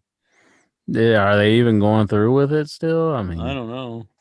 I know that one girl's still beating down on Brandy and stuff. Yeah, but I can't imagine they're going to keep beating her down that she's now with child, isn't she? Yeah, that's not a good idea. Maybe it's all for the angle. Thoughts on Keith Lee losing to Miz and Morrison on Raw last week? I don't understand why you even do handicap matches with actual stars. It's Mhm. kind of stupid because there's no win. It's either two guys beat a guy, who cares, or one guy beats like two of your tag champs or what. I mean, either way, it's stupid. I think there's no winning for either people. Yeah. Are you upset they've split up the Forgotten Sons? No, I'm actually glad that they did because I thought that was a really stupid, not stupid, but just worn out I don't even know who faction. that is. It was like old soldiers get together and then they're mad because the country doesn't treat them well and stuff. I mean, isn't that so stereotypical WWE kind of storyline? Yeah. Oh yeah, and the one guy's like with Elias now. Yeah.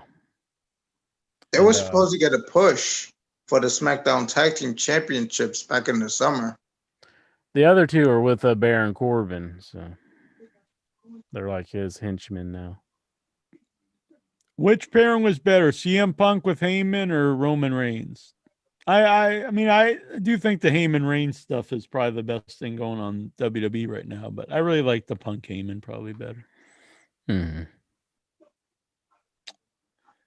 Who is the biggest? I like that he's telling Kevin Owens that he's going to like take the food off of their table and that their dad they need to talk sense into their dad and stuff. So it's good stuff.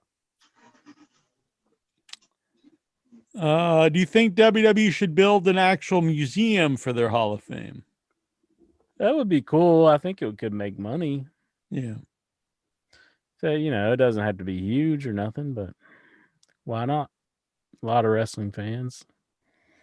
Tyler wants to know, what are the best celebrity appearances in wrestling? David Hasselhoff, Bob Barker, Mike Tyson, yeah. Mr. T, Donald Trump, because he gave us a commercial-free Raw. I think a lot of people forget that. And he shaved Mr. McMahon bald at WrestleMania. That's true, too. Liberace. I think there's a huge crossover audience of Liberace fans and pro wrestling fans. Yeah. Pee Wee Herman. Jason Mitten, are you on the John Silver bandwagon yet? Yeah, I am actually. I like him all right. Tyler Stevens, what is professional wrestling? It is opera at its most base. Whoa. I think it's the best. It's not burning people alive. Yeah, that's very true. That's not. Yeah, I don't know what that is. Why do wrestling fans care at all what another wrestling fan's opinions are? I mean, you could say that about anything, though. Really, I think it's just human nature.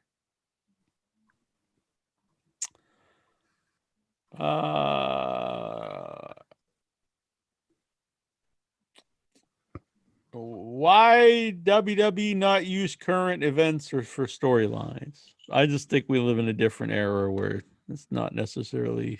I'm not saying I'm against it, but I think you run into issues if you do too many things based on what's actually happening in the world. Go ahead. I was to say, plus there is an element of right now you want to escape too from what's going on, and hey, the world's kind of shitty. Let's go watch a man burn someone to death. I don't know if that's what you want to escape to either, but burn, baby, burn. Don't South Park it does storylines? Yeah. But I mean, it's a much different thing. But why though? Why is it different? I don't know. Because it used to be very similar audience, I would think, WWE and South Park. Tazo, Jesse Ventura ever have a shot at a cabinet seat in the future? I don't think so.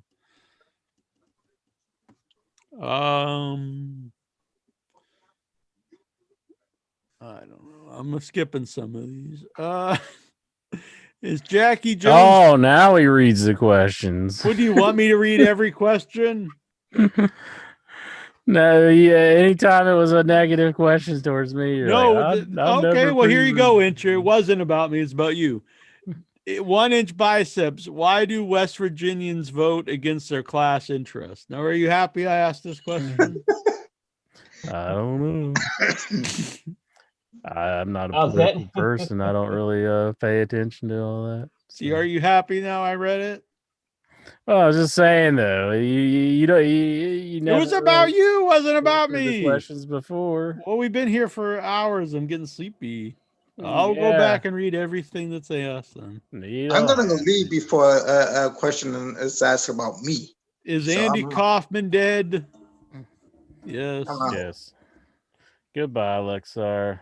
Good Merry night. Christmas. Good night. Have Big a good night. Shaloni. Good night, Songman. Good night, Jack and Incher. I'm not sure if you're gonna be on next week. I'm not sure if they're gonna be at Hetty Awards, but Oh yeah, shit. We have to put up the ballot. That's a good point. Say Merry Christmas, Lexar. Merry Christmas to you Merry too, Teddy Christmas. and the teddy bear. Good night. Good night. Styles wants to know, list some old in your head callers who you hate. Well, that wouldn't be very nice, would it? No. I don't hate anyone. Mm-hmm. I think Bin Laden used to listen to the show though, so I hate that guy. Yeah. He's a big listener. Osama bin Laden. Lexar knew. He knew to leave. Has Lexar been part of a satanic ritual? Yes, has he? Nah. Taza, who in I don't know. We're not gonna ask questions. These people ain't even here. What? Tazo, who the fuck else wants a taste of my dick on their tonsils? Is it okay to skip some of these intro? Or do you want everyone? No, I'm just saying, back in the day, you're like, I never pre-read the questions. Now you're pre-reading them. Well, I'm reading them Right? as they pop up in my eyes. Mm-hmm. Yeah. I'll ask everyone then. Jonathan Jackson, You don't how have big to is ask cock? everyone. Jeez. God, you're a disagreeable bitch. Now I'll go to hell. Jonathan Jackson, how big his cock? Mhm.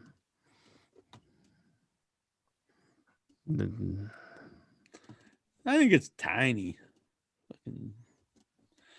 Anastasio Theodosiadius, if I was Buffalo Bill, I'd wear 1-inch bicep as a skin suit because, well, oh yeah, he's a great big fat person. He just put you over saying you're in good shape. Now he's being a bitch. I think we've established that he's not always with it every now and then. Yeah, he was on. He was good tonight. Hmm. Dobbs, would Intra mind if I sent him stuff? Send me stuff. I don't know. Who knows? Nikhil, thoughts on Raw getting their lowest ever rating? It's a terrible show. Yeah. I don't watch it. I'll say this one thing though, a real answer to that. I've heard for years wrestlers always say don't appeal to the wrestling fans because they'll always watch. They always watch. It's not true. Eventually people stop watching because they don't like it. I was a wrestling fan as a little kid and I stopped watching it. What explains the lack of run-ins in everyday life? That would be cool. Like, what if you're just like in the grocery store and someone just ran in and bought something? hit the cashier with a chair or something? Oh, well, okay. yeah. Like if you're at like the other day, I was getting stuff and they would I bought like a hot rotisserie chicken and they put it in the same bag as raw meat, and I was like, "What do you don't do that? You don't put hot food and raw meat together." No, like that means like that would have been a good time for a run-in. Mm-hmm. Just clocked him, unprotected chair shot to the head. Yeah. John Barker, what does Jack and the Inchman want for Christmas? I want world peace and health for all. No, gold bars. Whoa. Yeah. The candy bars or the just gold bars, like the bullion bars. Oh, I see. From like Fort Knox. Yeah. Gold bars. Who are some of the greatest trolls in Your Head history? They've all been so nice. Do we need the return of any of these people? No. And I would probably like to see the past Incha we had only one time this year back. Yeah. The bearded incher. We'll get him back, I think, in 2021 at some point. Yeah. What if they're both on the same show at once? What would happen? That's a time paradox, isn't it? Just Or maybe it'll be the 40th birthday. 40. My, you're a big boy wearing headphones and talking on a mic all by yourself. Mm-hmm. Oh, Thank that you. would be sweet, Incher. And then the last question from John Barker. He just says, I love you, Jack and Incher. Oh, well, thank you. Thank you, sir. Very nice, man. Appreciate it. Well, that is the mailbag, Incher. Excellent. All right. Anything else, my friend, my pal, my compadre, my soulmate of audio bliss? No, I can't really think of anything else that happened in wrestling, but Paul E. Fields here in the chat. He says Hulk Hogan versus superstar Billy Graham world title match. Who wins? I got the Hulkster now. Yeah, probably Hulk Hogan, I would say.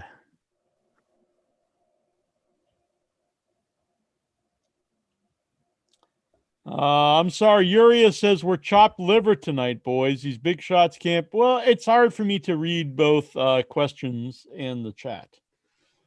It's hard to do both. Oh, man, they're all getting pissed. Mike Wickman says the chat wanted their questions answered. I don't see any questions. They're just being bitches.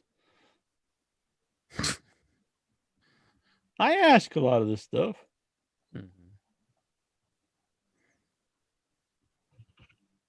I mean, you do post about how it's like you can ask your questions in the Facebook page. Yeah. Just saying Juju and Clinton are done with the show. Done. Man, well, I'm glad I didn't read this. They're just people complaining, saying it's boring. Well, fuck it. Fuck it. Well, let's not do it. I can do something else with my time. Mm-hmm. You don't like it?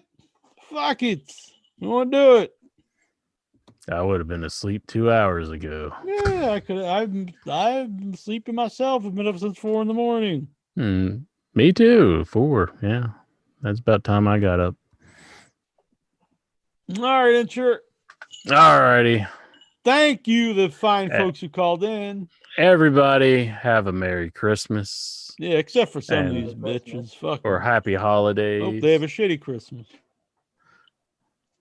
I wish. But all these nice people here. Merry Christmas. Merry Christmas to all. And to all a good night. Night.